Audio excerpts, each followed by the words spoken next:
Blood circulatory system. ठीक है, तो ब्लड सर्कुलेटरी सिस्टम मतलब कि रक्त परिसंचरण तंत्र। अब इसमें क्या होगा, ब्लड एक तरीके से आप कह सकते हो कि सबसे बड़ा बिजनेसमैन है हमारी पूरी बॉडी का। ठीक है, तो बिजनेसमैन किस तरीके से बोल सकते हैं, क्योंकि इसमें बहुत सारे अंश हैं, हमारे बहुत सारे ऑर्गन है बॉडी के जिन्हें रोजगार दिया हुआ है। ठीक है, वो बात करें हार्ट की, वो बात करें हमारी सिराएं, वेन्स हो गई हमारी, मतलब कि आर्टरीज हो गई। ठीक है, वेन्स हो गई, एट्रियम हो गया। ठीक है, मतलब पूरा का पूरा हार्ट ही हो गया। उसके बाद यदि बात करें बॉडी के अंदर ही, तो फिर उसके बाद उसका शुद्धिकरण करने के लिए किडनी हो गई।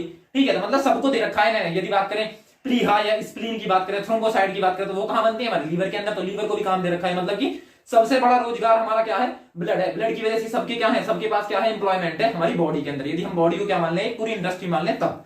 ठीक है, तो इसके अंदर अब क्या होगा, यदि बात करें ब्लड सर्कुलेटरी सिस्टम, तो सर्कुलेशन तो जानते हैं सब। ठीक है, परिसंचरण, इसका मतलब क्या हुआ कि ब्लड का हमारी बॉडी से, ठीक है, हमारी पूरी, या कह सकते हैं कि बॉडी के हर पार्ट में जो एक स्थान से दूसरे स्थान में जो ब्लड जा रहा है वो सर्कुलेटरी सिस्टम के अंदर आएगा। अब वो ब्लड के थ्रू क्या क्या जाएगा बॉडी के अंदर, तो बॉडी के अंदर ऑक्सीजन का परिसंचरण होगा, हमारा कार्बन डाइऑक्साइड का होगा। ठीक है, जितने भी न्यूट्रिशंस हैं उनका होगा। ठीक है, किसके थ्रू होगा, सब कुछ ब्लड के थ्रू होगा। ठीक है, जैसे कि ब्लड के कंपोनेंट्स की बात करें, तो ब्लड के अंदर कंपोनेंट्स के अंदर खाली ब्लड ही नहीं होता है, उस ब्लड के अंदर भी दो मेनली कंपोनेंट होते हैं, एक होता है प्लाज्मा, ठीक है, और दूसरा क्या हो जाएगा हमारा कार्पल्स, या जिन्हें हम सेल बोल देते हैं। उसके अंदर आपने सुना होगा लाल रुधिर कणिकाएं, श्वेत रुधिर कणिकाएं।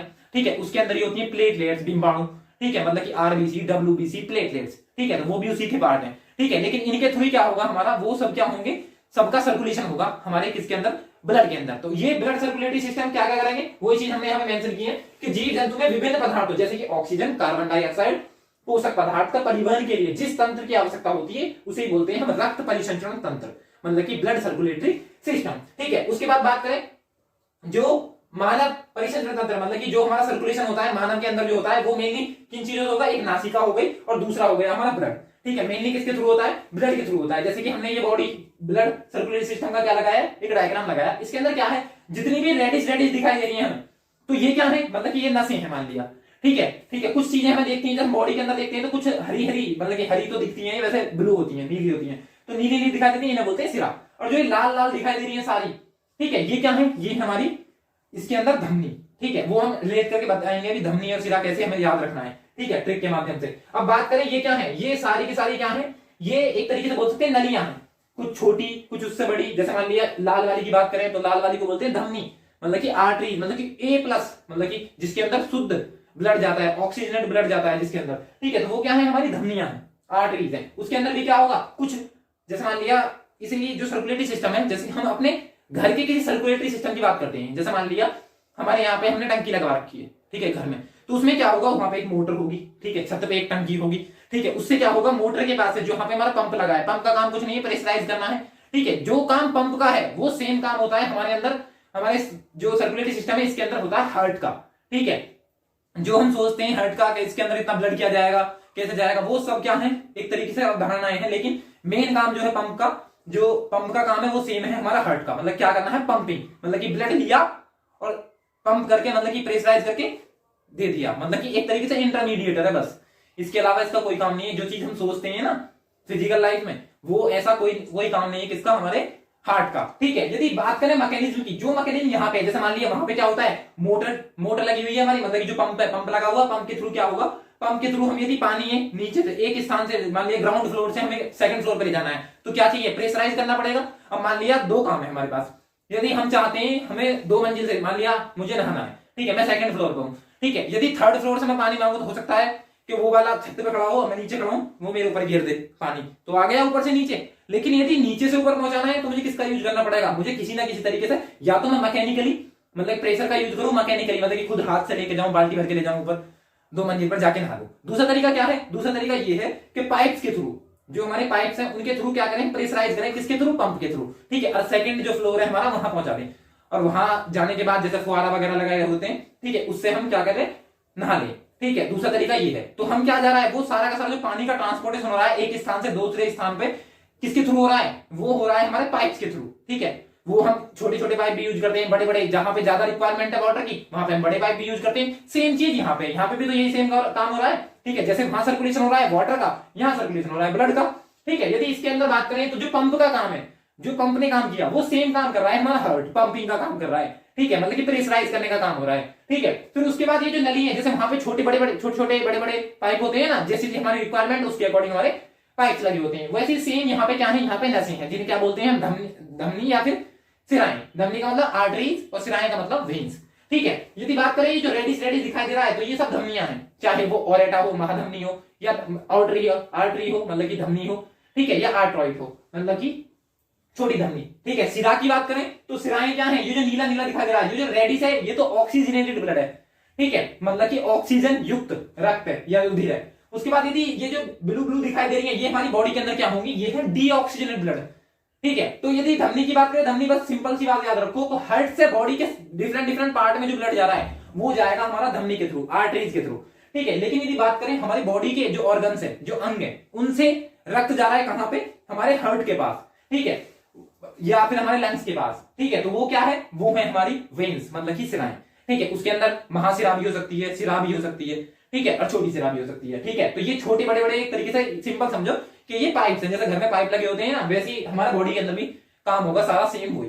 ठीक है, ये देख लिया हमने, सिंपल सर्कुलेटरी सिस्टम हो गया। अब ये क्या हो सकता है, ये दो तरीके हो सकते हैं, एक तो प्रेशराइज होके, ठीक है, और एक सिंपल तरीके से, मतलब कि एक तरीका तो ये हो सकता है, जैसे हम घर में जो डोमेस्टिक सिस्टम हमने अभी जिससे रिलेट करने की कोशिश करी, उसके अंदर हमने क्या यूज करे, हमने उसके अंदर पाइप यूज करे। ठीक है, तो जैसे कि हम पाइप यूज करके ट्रांसपोर्ट कर रहे हैं पानी को एक स्थान से दूसरे स्थान पे, सेम हम इसमें कर रहे हैं अपनी बॉडी के अंदर। बॉडी की बात करें, ठीक है, तो इसके अंदर जो हमने ट्रांसपोर्ट किया, इसका मतलब ये क्या है, ये क्लोज सर्कुलेटरी सिस्टम है, जिसमें हम अलग से वेसल्स यूज कर रहे हैं, अलग से पाइप्स यूज कर रहे हैं ट्रांसपोर्ट करने के लिए, जैसे यहाँ पे हमने आर्टरीज और वेन्स यूज करी है। लेकिन यहीं पे होता ओपन सर्कुलेटरी सिस्टम, मतलब कि जो खुला परिसंचरण तंत्र है वो होता, तो उसमें कुछ नहीं होता। जैसे यहाँ पे हार्ट है ना, तो हार्ट के साथ जितने भी हमारे ऑर्गन्स हैं, जो टिश्यू हैं, मतलब कि जितने भी हमारे जो उत्तक हैं, ठीक है, वो डायरेक्ट कांटेक्ट में नहीं है हमारे हार्ट के साथ। लेकिन यदि यही होता हमारा, यहां देखते हैं, ठीक है, जैसे मान लिया ये हमारा ओपन ब्लड सर्कुलेटरी सिस्टम है, इसके अंदर क्या हुआ, इसके अंदर हार्ट तो है, हार्ट का काम भी वही है, लेकिन यहाँ पे जो ऑर्गन्स है हमारे डिफरेंट ऑर्गन, जैसे हमारी बॉडी के अंदर बात करें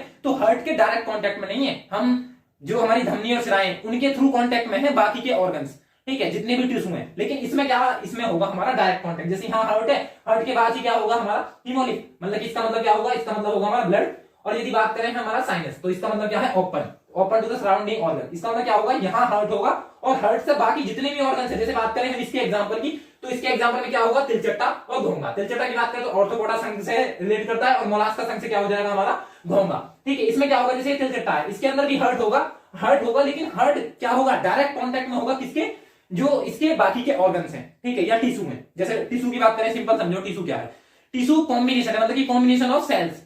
ठीक है, बहुत सारी कोशिकाओं से मिलकर क्या बनता है, हमारा टिश्यू होगा। जैसे ब्लड भी क्या है, ब्लड एक टिश्यू है, कैसा, लिक्विड कनेक्टिव टिश्यू, मतलब कि तरल संयोजी उत्तक है हमारा क्या, ब्लड भी। ठीक है, तो टिश्यू का मतलब क्या होगा, जैसे मान लिया एक सिंपल से एग्जांपल से समझते हैं, जैसे घर की बात करें तो घर में क्या होगा, यदि मान लिया एक बहुत बड़ी बिल्डिंग तैयार करी है, उस बिल्डिंग के अंदर क्या होगा, सबसे पहले सबसे छोटी यूनिट जो होगी वो होगी उसकी ब्रिक, मतलब की ईंट।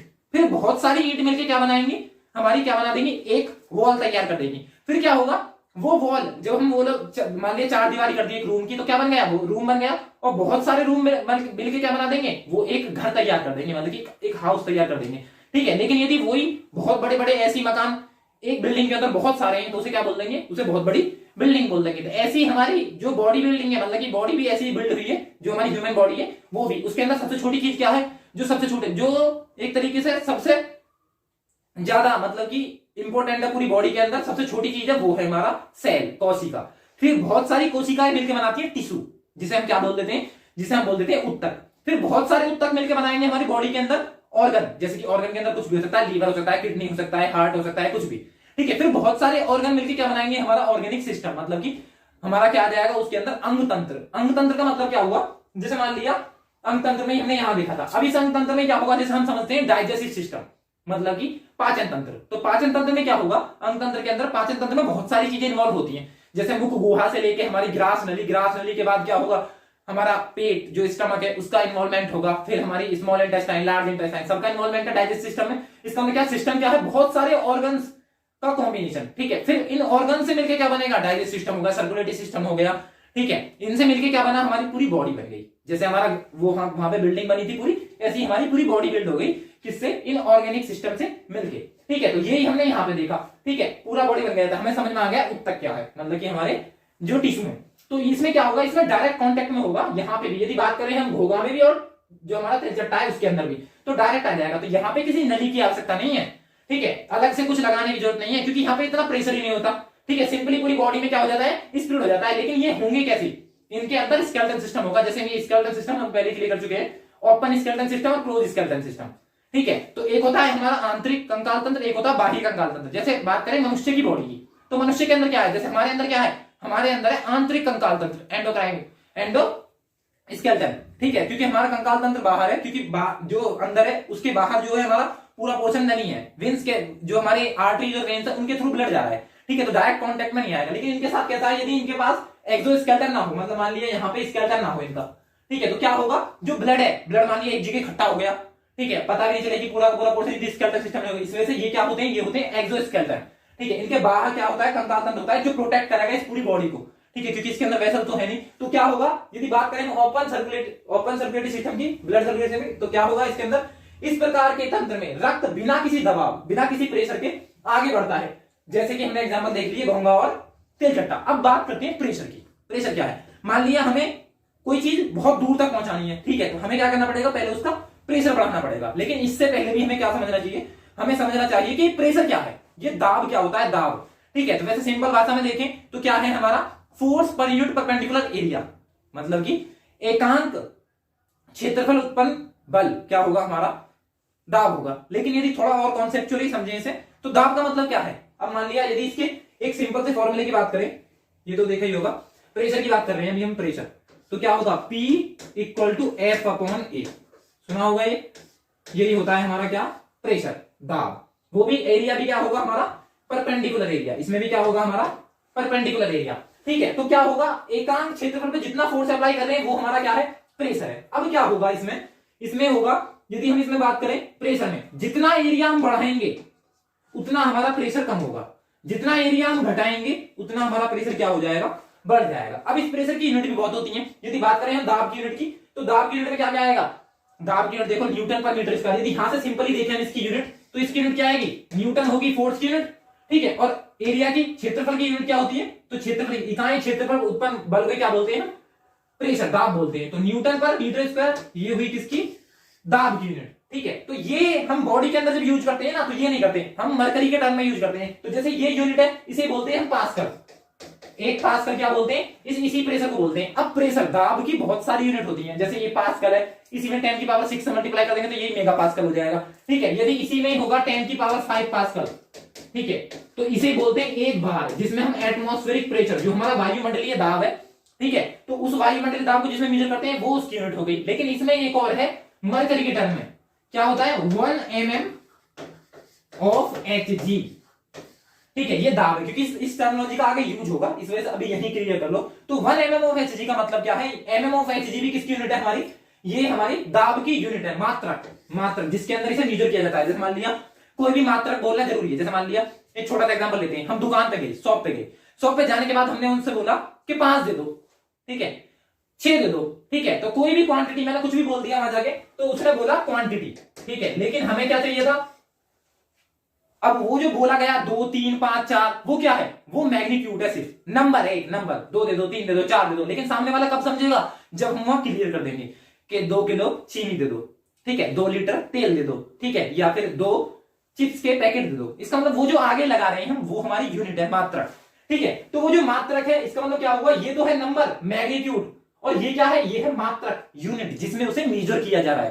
ठीक है। तो ये यूनिट है। अब यूनिट के अंदर हमने समझ लिया कि यूनिट क्या है, कुछ ना कुछ आगे लगेगा, जब जाके सामने वाले को क्लियर होगा कि मांगना क्या जा रहा है। इसकी एसआई यूनिट है, एमकेएस, सीजीएस, एफपीएस, ये बहुत सारे यूनिट सिस्टम है, ठीक है, वो हमारा यहाँ क्लियर करना जरूरी नहीं है। लेकिन हमें ये पता चला कि जो हमारा प्रेशर है उसे न्यूटन पर मीटर स्क्वायर में भी नापते हैं, पास्कल्स में भी, जब हम फ्लूइड मैकेनिक्स की बात करेंगे तो पास्कल, मेगा पास्कल आ जाएगा, ठीक है। लेकिन यदि बात करें हम बॉडी के अंदर, बॉडी फ्लूइड के अंदर, तो हम मानते हैं जो इसको मापेंगे, जो इसकी यूनिट है, जो मात्रक है, वो बोलेंगे हम mm ऑफ Hg, ठीक है। जैसे कि हम बोलते हैं ना, हमने ये लिखा होगा कभी नॉर्मल ब्लड प्रेशर, तो यहाँ ब्लड प्रेशर वाले कॉन्टेक्स्ट में भी प्रेशर का यूज होगा, इस वजह से अभी क्लियर कर लो प्रेशर क्या है, ठीक है। ये 80, ठीक है, तो ये 120/80 लिखा होता है, तो ये क्या है, ये हमारा नॉर्मल प्रेशर है। किस में है, ये भी mm ऑफ Hg में है। इसका मतलब क्या हुआ, ये है हमारा हायर लिमिट, ये है लोअर लिमिट। मतलब कि जाते टाइम, जिस टाइम हमारा ऑक्सीजनेटेड ब्लड हार्ट से बॉडी के बाकी पार्ट्स में जाएगा, तब उसका प्रेशर ज्यादा होना चाहिए। क्यों होना चाहिए? क्योंकि जब उसे प्रेशराइज करेंगे तभी तो बॉडी के सारे ऑर्गन से होता हुआ दोबारा हमारे कहां तक, माइंड तक जाएगा, उसका प्रेशर ज्यादा होना चाहिए। इसका मतलब क्या हुआ, नली जो हमारी नलियां बनी हुई हैं उनकी मोटाई भी यहीं पे ज्यादा होती है क्योंकि प्रेशर ज्यादा होता है, ठीक है। और ज्यादा प्रेशर की रिक्वायरमेंट भी कब है? नॉर्मल सी बात है, हमें पूरा धक्का मार के पूरे ऑर्गन तक पहुंचाना है उसे, ठीक है। तो यहां से हम पूरा प्रेशर लगाएंगे तो वो ज्यादा होना चाहिए थोड़ा, तो यहाँ पे क्या है, ये है 120, ठीक है। लेकिन आते टाइम जब वो वापिस लौट के आ रहा है, ठीक है, तब क्या है, तब उसका प्रेशर होगा कम। तो ये जो आने वाला है ये क्या है हमारा 80, तो ये नॉर्मल है। यदि ये बढ़ गया, ये दोनों बढ़ गए थोड़े थोड़े, जैसे ये हो गया 140, ये हो गया 90, तो हाइपरटेंशन मतलब कि बीपी बढ़ गया। ये लो हो गए मतलब कि ये हो गया 90 और ये हो गया हमारा 60, तो ये हमारा बीपी लो मतलब कि हाइपोटेंशन। जैसे हाइपर बोलते हैं ना, यदि किसी में झगड़ा हो रहा है, बहुत ज्यादा गुस्सा कर रहा है, वो बोलते हैं ना हाइपर मत हो, हाइपर मत हो। इसका मतलब हाइपर का मतलब क्या है, ज्यादा उत्तेजना, इसका मतलब ज्यादा, जब मतलब हाइपर जहां आ जाए हाइपरटेंशन, इसका मतलब क्या होगा, बीपी हाई, ठीक है। और हाइपो तो हाइपोटेंशन का मतलब क्या है, बीपी लो, ठीक है। वो हम देखेंगे आगे, लेकिन अभी इतना क्लियर है कि प्रेशर। अब प्रेशर के देखो, यदि एप्लीकेशन की बात करें, प्रेशर का एप्लीकेशन हमारी जो रियल लाइफ है, ठीक है, उसमें बहुत ज्यादा यूज है। जैसे मान लिया अब मेरे पास, इसके अंदर हम ये भी देखेंगे प्रैक्टिकल एग्जांपल के अंदर, जैसे मान लिया कुछ किसी के साथ कोई घटना घटी है, मान लिया एक सिंपल सा एग्जांपल लेते हैं, वही किसी, मान लिया किसी से हामी भरवानी है, वही सोना बाबू वाला केस है कोई, और गलती से उसे दिखाने के लिए उसने क्या काट लिया, अपनी नस काट ली, ठीक है। तो वो भी हम देखेंगे इस वीडियो के अंदर ही कि नस में वो कौन सी नस काटता है। तो वो जो ऊपर ऊपर की गिरी है ना हमारी, वो नीली नीली सी दिखती है बाहर से, वो नीली नीली कट गई, तो उस कटने के बाद इंसान के चांस है, प्रोबेबिलिटी है बचने की। यदि रियल मायने में उसे काट नहीं है, जा नहीं है, भाई साहब छोड़ के हमने उसने अपना टिकट बुक करवा लिया है गोल्ड का, गोल्ड ना डायमंड क्लास का ऊपर, तो भाई साहब फिर लो उसके हाथ में दो एक ढंग का चाकू और पूरा घपोच के पूरा काटो नीचे से ऊपर से नीचे तक, ताकि नीचे, क्योंकि नीचे गहराई पे होती है हमारी धमनियां जिसमें ऑक्सीजन ब्लड जाता है, रेड वाली जो हमने यहाँ रेड वाली देखी थी ना, वो थोड़ी नीचाई पे होती है, ठीक है, थोड़ा और नीचे होती है, तो वो वाली कट जानी चाहिए ना, तब जाएगा टिकट, तो जब होएगा ना पूरा। अभी तो ये समझो कि इसे ऊपर वाले काटने में से एक वेटिंग में हो, ठीक है, मतलब कि अभी कंफर्म नहीं हुआ, कंफर्म तो तभी होगा यदि करना ही है। वैसे जस्ट जोकिंग, बट रियल मायने में ऐसा कुछ नहीं करना चाहिए, ठीक है। कुछ नहीं रखा इन बातों में, कटोरा ही आ जाना एक दिन हाथों में, ठीक है। यदि इंपॉर्टेंस देनी भी है ज्यादा, यदि प्रायोरिटी देनी भी है, तो भाई साहब अपनी फैमिली को दो, ठीक है, माता पिता को दो, ठीक है, उनसे ज्यादा कोई नहीं है लाइफ में, ठीक है। बहुत सारी चीजें हैं करने के लिए, ठीक है। यदि सिंपल सी भी एग्जांपल लें इसमें, तो पूरी लाइफ में जितनी भी, जब तक भी जियोगे तब तक बस एक ये इंसान ही मिलेंगे, अपने पेरेंट्स, जो बिना किसी एक्सपेक्टेशन के आपको बस देना चाहते हैं, हमेशा कुछ ना कुछ देना चाहते हैं, रिटर्न में कुछ नहीं चाहते, ठीक है। मतलब कि किसी ने सही कहा है, मुफ्त में तो सिर्फ माँ बाप का प्यार मिलता है, इसके अलावा जीवन में जो भी चीजें हैं, कुछ भी यदि कुछ भी मिल रहा है ना, उसके लिए कुछ ना कुछ लाइफ में आपको चुकाना ही पड़ेगा, ठीक है। बस अब उन्हें क्या चाहिए, उन्हें सिंपल सी चीज चाहिए, बस वाणी, ठीक है, बस प्यार से बोलो, ठीक है, 2 वक्त की रोटी, ठीक है, वो सारी चीज चलती रहेंगी, इसके अलावा उन्हें कुछ चाहिए भी नहीं। बस पेरेंट्स ही हमारे ऐसे हैं लाइफ में जो चाहते हैं कि उनका बेटा या उनकी बेटी उनसे ऊपर जाए, इसके अलावा कोई नहीं है। चाहे वो आप बात करो अपने फ्रेंड्स की, भाई बहन कोई भी नहीं, एक सिचुएशन ऐसी आती है कि भाई बहन भी कटने लगते हैं। यदि बात करें फ्रेंड्स की, तो फ्रेंड्स में अब एक छोटा सा एग्जांपल, सबसे फेमस एग्जांपल वो 3 इडियट्स वाला, वो प्रैक्टिकली भी एप्लीकेबल है कि यदि दोस्त फेल होता है तो दुख होता है, लेकिन दोस्त टॉप कर जाता है तो और ज्यादा दुख होता है। तो दोस्त भी यदि कितना भी करीबी है तो वो यही चाहेगा कि सक्सेसफुल तो हो, लेकिन मुझसे नीचे ही रहे। लेकिन हमारे माँ बाप बस ये चाहते हैं कि मैं इसके नाम से जाना जाऊं, जितना प्रोग्रेस करे मुझसे बहुत बड़ा बने आगे जाके, ठीक है, या बड़ी बने, ठीक है। तो वो कभी नहीं चाहते, और उन्हें क्या चाहिए, बस वाणी, ठीक है। वाणी की बात करें तो वाणी में एक अजीब ताकत है, कड़वा बोलने वाले का शहद नहीं बिकता और मीठा बोलने वाले की मिर्ची भी बिक जाती है, ठीक है। तो उन्हें बस क्या चाहिए, वो ही चाहिए, ठीक है। जैसे बात करें हम इंसान की, तो बस पूरी दुनिया में इंसान ही ऐसा शख्स है जिसका जहर उसके दांतों में नहीं, उसकी बातों में होता है, ठीक है। तो बस उनके सामने क्या रखो, बातें, मतलब वाणी अच्छे से बात करो, प्यार से बात करो उन्हें, और फोकस किस पे करो, बस सिर्फ अपने एम्स पे, अपने गोल्स पे, अपनी फैमिली पे और अपने पेरेंट्स पे। बाकी कुछ नहीं है लाइफ में, सब टेम्परेरी है। टेम्परेरी चीजों के लिए इतना टाइम क्यों खपाना, ठीक है। फिर आते हैं अपने टॉपिक पे, ठीक है। तो हमने देख लिया अब प्रेशर, तो प्रेशर की यूनिट भी क्लियर हो गई, एमएमओ/एचजी क्या है, यूनिट है हमारी दाब की यूनिट है, दाब को किसमें मेजर किया जा रहा है, ठीक है। तो इसका मतलब क्या हुआ, जो ओपन ब्लड सर्कुलेटरी सिस्टम है, इसके अंदर हम कुछ दाब उसे प्रेशराइज करके भेज रहे हैं, यदि बिना प्रेशर के, यदि बात करें इसमें बिना प्रेशर, जो हमारा हमने जो क्लोज सर्कुलेटरी सिस्टम हमारे अंदर होता है ना प्रेशर, तो क्योंकि हम हमारे अंदर है नली, ठीक है, वो आर्टरी और वेन्स, ठीक है, इसके अंदर कुछ नहीं है, तो इसके अंदर प्रेशर की जरूरत नहीं पड़ती, मतलब बिना प्रेशर के क्या होगा हमारा, वो सर्कुलेट कर जाएगा पूरी बॉडी में, क्योंकि डायरेक्ट कांटेक्ट है हमारा हार्ट का किसके साथ, ऑर्गन्स के साथ, ठीक है। तो ये हो गया हमारा ओपन सर्कुलेटरी सिस्टम। उसके बाद आते हैं हम नेक्स्ट क्लोज पे, ठीक है। तो क्लोज सर्कुलेटरी सिस्टम की बात करें तो ये होगा हमारा क्लोज सर्कुलेटरी सिस्टम। तो उसके अंदर एक एग्जांपल क्या है हमारा, मनुष्य भी, जितने भी स्तनधारी है सभी आएंगे, ठीक है। उसके बाद क्या आ जाएगा हमारा केंचुआ, जो हमारा एनिडा संघ से रिलेट करता है। तो इसमें क्या होगा, इसमें रक्त एक नली के माध्यम से एक निश्चित दाब से आगे बढ़ता है, जैसे मैंने अभी बताया, ठीक है। यदि बॉडी के सारे ऑर्गन्स को दो काम होते हैं, यदि बात करें धमनियां क्या करती है, धमनी जो हमारी आर्टरीज है, ये क्या होंगे, ये हमारे जो ऑक्सीजनेटेड ब्लड है, जो शुद्ध रक्त है,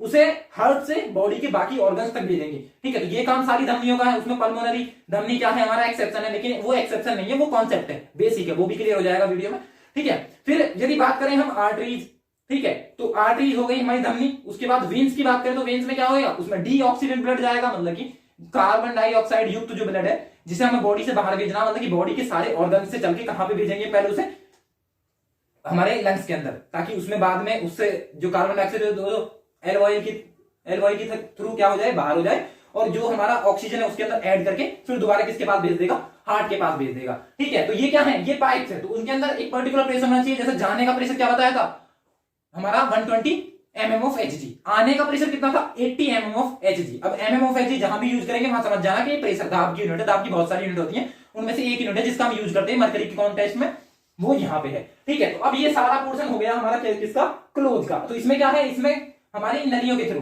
मतलब कि नसों के थ्रू क्या हो रहा है, प्रवाह हो रहा है, ये चीजें हम डिटेल में देखेंगे आगे, ठीक है। अब आते हैं हमारा तीसरा, मिक्स ब्लड सर्कुलेटरी सिस्टम। तो मिक्स में क्या होगा, मिक्स में दोनों चीज होगी, मतलब कि किसी किसी पोर्शन पे क्या होगा, किसी पोर्शन पे तो हम देखेंगे उसके अंदर कैसा हो रहा है हमारा, बिना प्रेशर के, ठीक है, बिना प्रेशर के ब्लड का सर्कुलेशन हो रहा है। और कहीं कहीं किसी पार्ट में उसके किसी ऑर्गन में क्या होगा, जैसे मान लिया मछली की बात करें तो मछली के जो पीछे के पंख है इनमें क्या होता है, वेन्स के थ्रू जाता है, मतलब कि जो नलियां हैं छोटी छोटी उसके थ्रू जाता है ब्लड का सर्कुलेशन। बाकी बॉडी में क्या होता है, विदाउट वाल्व, ठीक है, तो वो आ जाएगा, मतलब विदाउट वेसल्स, ठीक है, वो होगा सर्कुलेशन, मतलब कि इसमें दोनों तरीके से हो रहा है। तो मेंढक हो गया, मछली हो गई, इनके अंदर क्या होगा, जैसे मछली की बात करें, मछली के अंदर कितने चैम्बर होंगे, 2 चैम्बर होते हैं, ठीक है। तो क्या होगा, मछली के अंदर किससे हो रहा है, मिक्स सर्कुलेटरी सिस्टम, मतलब कि मिक्स ब्लड सर्कुलेटरी सिस्टम, जो हमारा क्या आएगा, मिश्रित रुधिर परिसंचरण तंत्र, उसके अंदर ये दोनों आ जाएंगे, मतलब इसमें दोनों तरीके से हो रहा है, ठीक है। तो वो देख लेंगे, एग्जांपल देख लिया, इसका क्या आ जाएगा, मछली और मेंढक। अब देखेंगे, जैसे मान लिया इसका एक एग्जांपल लेते हैं, सिंपल तरीके से समझाने की कोशिश करते हैं।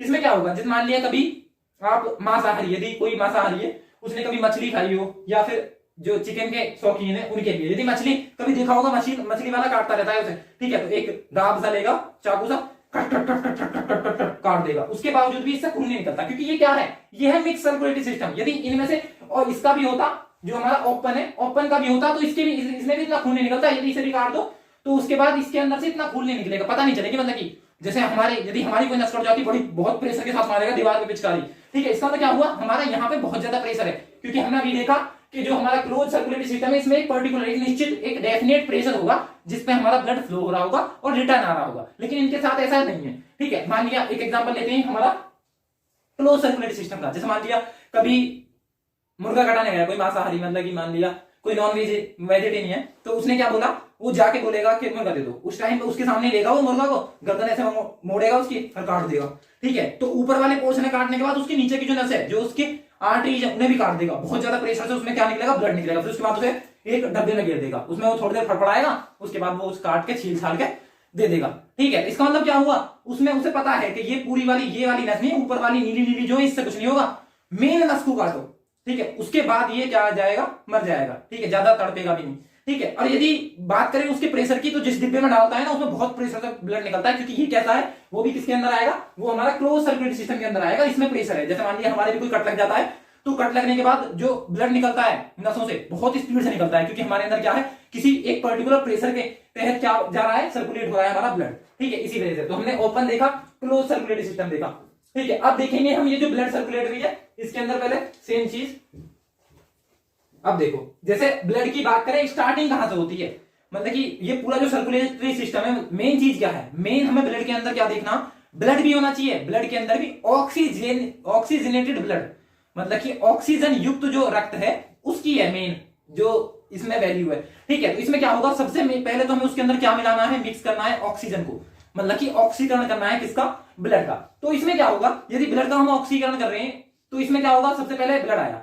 ठीक है, ब्लड के अंदर क्या पाया जाता है, हीमोग्लोबिन। हीमोग्लोबिन किसके साथ क्रिया करेगा, ऑक्सीजन के साथ। तो ऑक्सीजनेटेड ब्लड किसके थ्रू जाएगा, हमारा जो हमारी आर्टरीज है, मतलब कि जो धमनियां हैं, उनके थ्रू कहां जाएगा, बॉडी के जितने भी ऑर्गन है बॉडी के अंदर, उनके अंदर जाएगा। ठीक है, फिर उसके अंदर जितना भी पोर्शन है वो कन्वर्ट होने के बाद किस में आ जाएगा, वो डीऑक्सीजनेटेड ब्लड कहां पे आ जाएगा, हमारा फिर से लंग्स के पास आ जाएगा। ठीक है, वो तो हमने देख लिया कि क्या होगा, उसमें उसका ऑक्सीकरण होगा। ठीक है, वो होगा कैसे, उसकी स्टार्टिंग कहां से होगी, यदि बात करें पहले तो श्वसन होगा। ठीक है, श्वसन के थ्रू क्या करते हैं हम, सांस बाहर अंदर, इसी को बोलते हैं जो ब्रीथिंग करते हैं उसके थ्रू हमारे अंदर ऑक्सीजन जाएगी। ठीक है, लंग्स के थ्रू। तो इसमें क्या होगा, सबसे पहले स्टार्टिंग में बात करें तो स्टार्टिंग में कहां से होगा, नाक से। तो ये क्या है हमारी, ये है नासिका छिद्र, फिर ये है नासिका कपाट इसके नीचे। फिर उसके बाद क्या आ जाएगा हमारा, उसके बाद यदि बात करें फिर आ जाएगा हमारा फेरिक्स, मतलब कि ग्रसनी। ग्रसनी का मतलब ये हुआ कि ग्रसनी वो ही होते हैं जिसे कभी कभी गांव देहात में हमारी माता जी बोल देती है ना, हलक हलक हलक सूख रहा, पानी चाहिए। ठीक है, या हलक जिसे बोलते हैं ना, वो यही है फेरिक्स, मतलब कि ग्रसनी। ठीक है, कभी कभी ऐसा भी होता है मजाक में, यदि मान लिया गांव से बिलोंग करते हो तो वहां पे ऐसा भी हो जाता है कभी कभी कि बोल देते हैं बच्चा बहुत देर से रो रहा है। ठीक है, और बहुत ज्यादा किलसी हुई है, मतलब कि उसकी माता बहुत ज्यादा किलसी हुई है, तो कभी कभी यही बोल देती है वो, चुप हो जा ना, से हलक में इसी दे दूंगा। मतलब कि जो भी उनके हाथ में मान लिया रोटी बनानी है, रोटी बनाते टाइम पे क्या होगा, रोटी बनाते टाइम पे उनके हाथ में मान लिया चिमटा है, तो वैसे ही बोलेंगे फिर उससे कि चुप हो जा, बहुत जरूरी तुझे, हलक में चिमटा ही दे दूंगी। ठीक है, तो चिमटा हुआ, कुक नहीं हुआ, ये तो जानते हैं ना, हाथ में तो यही होगा ना, मेन तो काम ही नहीं कही है ना, रोटी वगैरह पकड़ने के लिए। ठीक है, तो ये भी हो जाता है, तो इसका मतलब क्या हुआ, इसे बोलते हैं हलक। ठीक है, तो हलक वाला पोर्शन जो आएगा वो कहां जाएगा, हमारा ग्रसनी। उसके बाद चौथा जो पॉइंट आएगा इसमें आएगा लिरिक्स, मतलब कि फिर कहां जाएगा हमारा, वही जो एयर है कहां जाएगी हमारी कंठ में। फिर उसके बाद क्या आएगी, उसके बाद लंग्स में। ठीक है, तो लंग्स में क्या होगा, लंग्स में भी यहां से जो ब्रोंचाई है उससे क्या होगी, दोनों लंग्स में पहुंच जाएगी। एलओआई जो है इसके अंदर, उसके अंदर कार्बन डाइऑक्साइड जो युक्त एयर है वो पास हो जाएगी, मतलब कि जो कार्बन डाइऑक्साइड है उसके थ्रू निकलेगी। ठीक है, तो ये हुआ। तो इसमें क्या होगा, इनहेल भी कर रहे हैं हम, एक्सहेल भी कर रहे हैं, मतलब इनहेल करा ऑक्सीजन और कार्बन डाइऑक्साइड क्या कर रहे हैं, एक्सहेल। तो ये उच्छ्वास जो हो रहा है, ब्रीथिंग जो हो रही है, ठीक है, उसके थ्रू हमने क्या करा, हमने ऑक्सीजन ऐड कर दिया किसके अंदर, हीमोग्लोबिन के अंदर, मतलब कि हमारे रक्त के अंदर, जिससे क्या हो गया, वो ऑक्सीजनेटेड हो गया, मतलब कि ऑक्सीजन युक्त रक्त हो गया। अब उसे बॉडी के डिफरेंट पार्ट को भेजना है, किसके लिए, ऑक्सीजन का और जो हमारे पोषक पदार्थ है उनका परिसंचरण करने के लिए, मतलब कि ट्रांसपोर्टेशन करने के लिए बॉडी के डिफरेंट पार्ट्स को। ठीक है, तो वो देखेंगे। उसके बाद यदि इसी में देखें तो वो आ जाएगा, यही चीज है, हमने क्या करा, हमने इनहेल करा। इनहेल करने टाइम पे ये है हमारे दो टाइप के श्वसन होते हैं, जानते हैं क्या होगा, एक आंतरिक श्वसन और एक बाह्य श्वसन। तो जो बाह्य श्वसन है उसके कॉन्टेक्स्ट में यदि देखें, हम स्टार्टिंग में जब लेते हैं हमें पता है कि इन्वायरमेंट है जो हमारा, जो वायुमंडल है, वायुमंडल के सबसे ज्यादा मात्रा में क्या है, नाइट्रोजन गैस। ठीक, कितनी, 78%। यदि बात करें ऑक्सीजन तो 20 से 21% ऑक्सीजन है। उसके बाद क्या आएगा, तीसरा नंबर जो आएगा आर्गन का आएगा। ठीक, चौथा नंबर आएगा कार्बन डाइऑक्साइड का। इसका मतलब यदि बात करें हमारी जो एटमॉस्फेयर है उसमें 78% नाइट्रोजन है, ऑक्सीजन 20% है, कार्बन डाइऑक्साइड कितनी है, 0.03%, और जलवाष्प जो हमारा जो वाटर वेपर है वो कितना आ जाएगा हमारा, वो हो जाएगा 0.5%। लेकिन जिस टाइम पे हम इनहेल कर रहे हैं उस टाइम पे हमने यही तो ली, लेकिन एक्सहेल करते टाइम पे क्या होगा, ऑक्सीजन कन्वर्ट हो जाएगी हमारी कार्बन डाइऑक्साइड में। तो यहाँ कार्बन डाइऑक्साइड थी हमारी 0.03%, लेकिन यहाँ पे कितनी होगी, यहाँ पे होगी 4%। जो कि ऑक्सीजन यहाँ पे थी हमारी 20%, वो रह गई हमारी 16%। ठीक है, लेकिन नाइट्रोजन ज्यों का तरह कई बार पूछा गया है, जैसी थी वैसी ही रही हमारी नाइट्रोजन। ये भी कई एग्जाम में पूछा गया कि इनहेल एक्सहेल के टाइम पे, मतलब कि ब्रीथिंग के टाइम पे कौन सी एक गैस है जो कांस्टेंट रहती है, तो नाइट्रोजन है। और इंक्रीमेंट किसमें होगा, ऑक्सीजन क्या होगी हमारी, कम होगी। ठीक है, और जो कार्बन डाइऑक्साइड है वो क्या हो जाएगी, इंक्रीज हो जाएगी, क्योंकि कार्बन डाइऑक्साइड, ऑक्सीजन ही कार्बन डाइऑक्साइड में कन्वर्ट होगी उसके अंदर। जैसे कि हम जानते हैं जो श्वसन की क्रिया होती है उसके अंदर क्या होगा, हम कार्बोहाइड्रेट लेंगे C6H12O6, उसकी वो किसके साथ रिएक्शन करेगा, ऑक्सीजन के साथ रिएक्शन करेगा, उसके बाद किसमें कन्वर्ट कर देगा, कार्बन डाइऑक्साइड में, H2O में, और हमारा जो भी एनर्जी हमें चाहिए, ठीक है, वो उसमें भी दो टाइप के होंगे श्वसन भी, एरोबिक, एनारोबिक। एरोबिक में कितनी आएगी हमारी 36 ATP, और 2 ATP कहां से मिलेगी हमें, एनारोबिक से। ठीक है, तो वो देख लिया हमने। तो ये क्या हुआ, यहां से हमारी स्टार्टिंग हुई, मतलब कि हमने ऑक्सीजन ऐड कर दिया ब्लड के अंदर। तब ब्लड का क्या होगा, सर्कुलेशन होगा हमारे बॉडी के डिफरेंट पार्ट के अंदर। ठीक है, अब यदि इसी में देखें बहुत सारी चीजें, जैसे मान लिया ये है, अब देखो जहां पे है, जहां गले पाए थे ना हम, यहां पे आ गए। जैसे मान लिया हम एयर ले रहे हैं, कभी कभी हम क्या करते हैं, गलती से ही सही, कभी कभी क्या करते हैं, हम खाना खाते टाइम बोलते रहते हैं। ठीक है, बोलते रहते हैं या फिर कुछ सोचते रहते हैं, ठीक है, किसी के बारे में सोचते रहते हैं। इससे क्या होगा, जो हमारा माइंड है वो कंफ्यूज हो जाता है, ठीक है, क्योंकि हमारे पास क्या है, हमारी दो नलियां होंगी, एक क्या होगी, एक तो होगी हमारा एयर पाइप, एक होगा हमारा विंड पाइप। तो जब जो एपिग्लोटस है उसे कंट्रोल कौन करता है, हमारा माइंड। एपिग्लोटस समझ रहे हो, एपिग्लोटस मतलब कि मान लिया ऐसा एरिया है, दो पाइप है यहाँ पे, ठीक है, एक पाइप ये है, एक और पाइप है, तो इसके नीचे यहां लगा रहता है एपिग्लोटस। जिस टाइम पे हमारा खाना आएगा तो ये इसे क्या कर देगा, ये इसे पास कर देगा आगे, ये वाला पोर्शन क्लोज हो जाएगा, यहां से हमारा खाना नीचे चला जाएगा फूड पाइप में, ठीक है। लेकिन कभी कभी हम क्या करते हैं, कभी कभी हम खाते टाइम बोलते रहते हैं, तो ये कंफ्यूज हो जाता है, इसे एयर भेजूं या एयर वाले में भेजूं या फिर खाने वाले में भेजूं। और कभी कभी ऐसा हो भी जाता है कि हम जो एयर पाइप है हमारा, एयर पाइप में हमारा फूड चला जाता है, तभी हमारी क्या आती है, हिचकी आती है, ठीक है। तो इससे क्या होगा, उस टाइम पे क्या करना है, सबसे मेन काम आता है उस टाइम पे हमारा डायफ्राम का,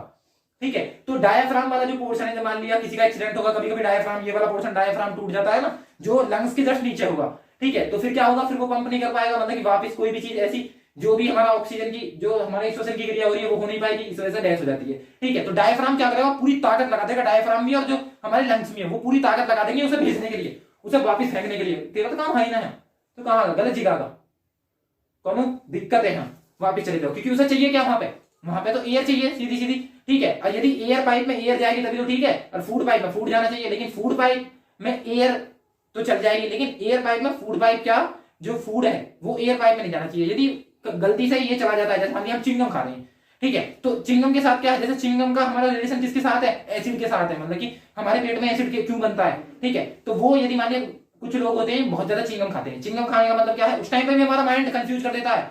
कैसे, मान लिया हम चिंगम चाप रहे हैं, चापते टाइम क्या होगा, हम तो मुंह चला रहे हैं, फिर बाद में क्या लगेगा, जो पेट है हमारा कि एसिड बनाने स्टार्ट कर दे, कुछ आने वाला, लेकिन बहुत टाइम हो जाता है, 1-1.5 घंटा हो गया, कुछ आया ही नहीं, ठीक है। तो जबकि उसने एसिड बना दिया, तो इससे क्या होगा, इससे वो कंफ्यूज हो गया कि भाई खाना आने वाला था लेकिन आया नहीं, ठीक है, लेकिन उसने एसिड तो बना दिया, तो उसकी वजह से हमारे एसिड की प्रॉब्लम आती है। सेम चीज हमारे यहाँ पे, कि यहाँ पे एपिग्लोटस कंफ्यूज हो जाता है कि इसे भेजना क्या है। जैसे हमने यहाँ पे दिखाने की कोशिश करी है, ये ट्रैफिक पुलिस है, तो ट्रैफिक पुलिस का काम क्या होता है, यहाँ खड़ा रहेगा, वहां आने के बाद सामने रहे, यदि मान लिया यहाँ लेफ्ट में भेजना, ऐसे कर देगा, इधर जाओ, आपका रास्ता इधर जाओ, ठीक है। तो ये क्या काम है, ये क्या है, डायरेक्शन दे रहा है कि आपको इधर जाना है, आपको इधर जाना है। सेम काम एपिग्लोटस का, एपिग्लोटस इस चीज को कंट्रोल करता है, दिमाग के जो हमारा माइंड है उसकी हेल्प से, कि फूड पाइप में फूड ही जाना चाहिए और जो एयर पाइप है उसके अंदर एयर ही जानी चाहिए, ठीक है। ये सब चीज क्या करेगा, वो एक तरीके से डेफिनेट रखेगा, ठीक है, वही काम है, मतलब एक तरीके से हमारे बॉडी का क्या है, वो हमारे बॉडी का आ जाएगा वो ट्रैफिक पुलिस, ठीक है। तो ये देख लिया हमने एपिग्लोटस का जो काम है। जैसे मैंने यहाँ पे बताया, जैसे वो लिया था ना मुर्गे वाला एग्जांपल, क्योंकि ये क्या है, ये क्लोज सर्कुलेटरी सिस्टम का एग्जांपल है। तो क्लोज सर्कुलेटरी सिस्टम में क्या होगा,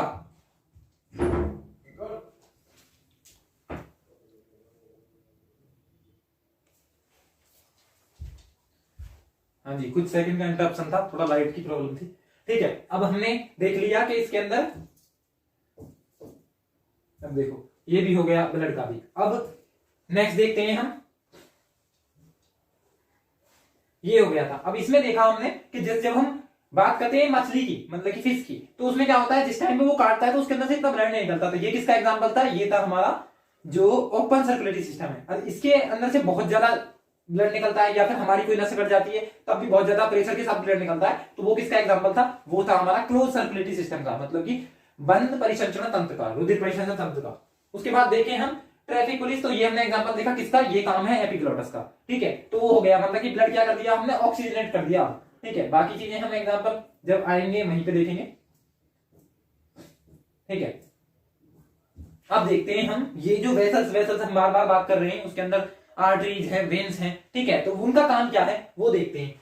अब बात करें, जैसे मैंने उसके अंदर बताया था जो डोमेस्टिक सिस्टम था हमारा, जिसके अंदर हमने एक पंप की बात करी, उसके अंदर हमने कुछ पाइप्स की बात करी, जो हमारे second floor, third floor, first floor, जहां पे भी हमारा ट्रांसपोर्टेशन हो रहा है पानी का, वाटर का, उसे कर रहे हैं किसके थ्रू, पाइप्स के थ्रू। ऐसी हमारी बॉडी के अंदर भी पाइप्स है, कुछ इस साइज के, मतलब इतने साइज का, तो ये तो बहुत ज्यादा बड़ा हो गया, ठीक है। कुछ बड़े पाइप है, कुछ उससे छोटे, कुछ बहुत छोटे, बाल बराबर के, मतलब बाल से थोड़े बड़े, ठीक है। तो वो क्या होंगे, उसी हिसाब से इन्हें क्या बोलते हैं, जो सबसे बड़ा पाइप है, उसके अंदर ऑक्सीजनेटेड ब्लड जाता है, मतलब कि ऑक्सीजन युक्त रुधिर जाता है, तो उसे बोलते हैं हम ऑरेटा, मतलब कि महाधमनी, ठीक है। फिर उससे छोटे जो पाइप होंगे उन्हें बोलेंगे धमनी, ठीक है। सबसे छोटे जो होंगे उसे बोल देंगे हम छोटी धमनी, ठीक है। तो उसके बाद बात करें सिरा की, तो ऐसी महासिरा होगा, सिरा होगा और छोटा सिरा होगा, ठीक है। तो ये छोटे छोटे पाइप है, लेकिन जिसके अंदर ऑक्सीजनेटेड ब्लड जा रहा है, मतलब कि ऑक्सीजन युक्त रुधिर जा रहा है, उसे दिखाते हैं हम रेड कलर से, होते भी रेड कलर से ही है, ठीक है। उसके बाद बात करें जो ब्लू कलर की नसें हैं, वो क्या है, वो ब्लू कलर की, इसका मतलब इसके अंदर क्या है, डीऑक्सीजनेटेड ब्लड है, मतलब कि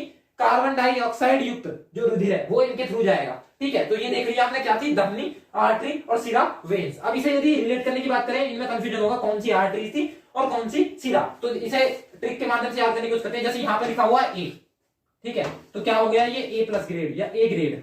ठीक है, यहां धमनी, धमनी से रिलेट करेंगे हम धनी।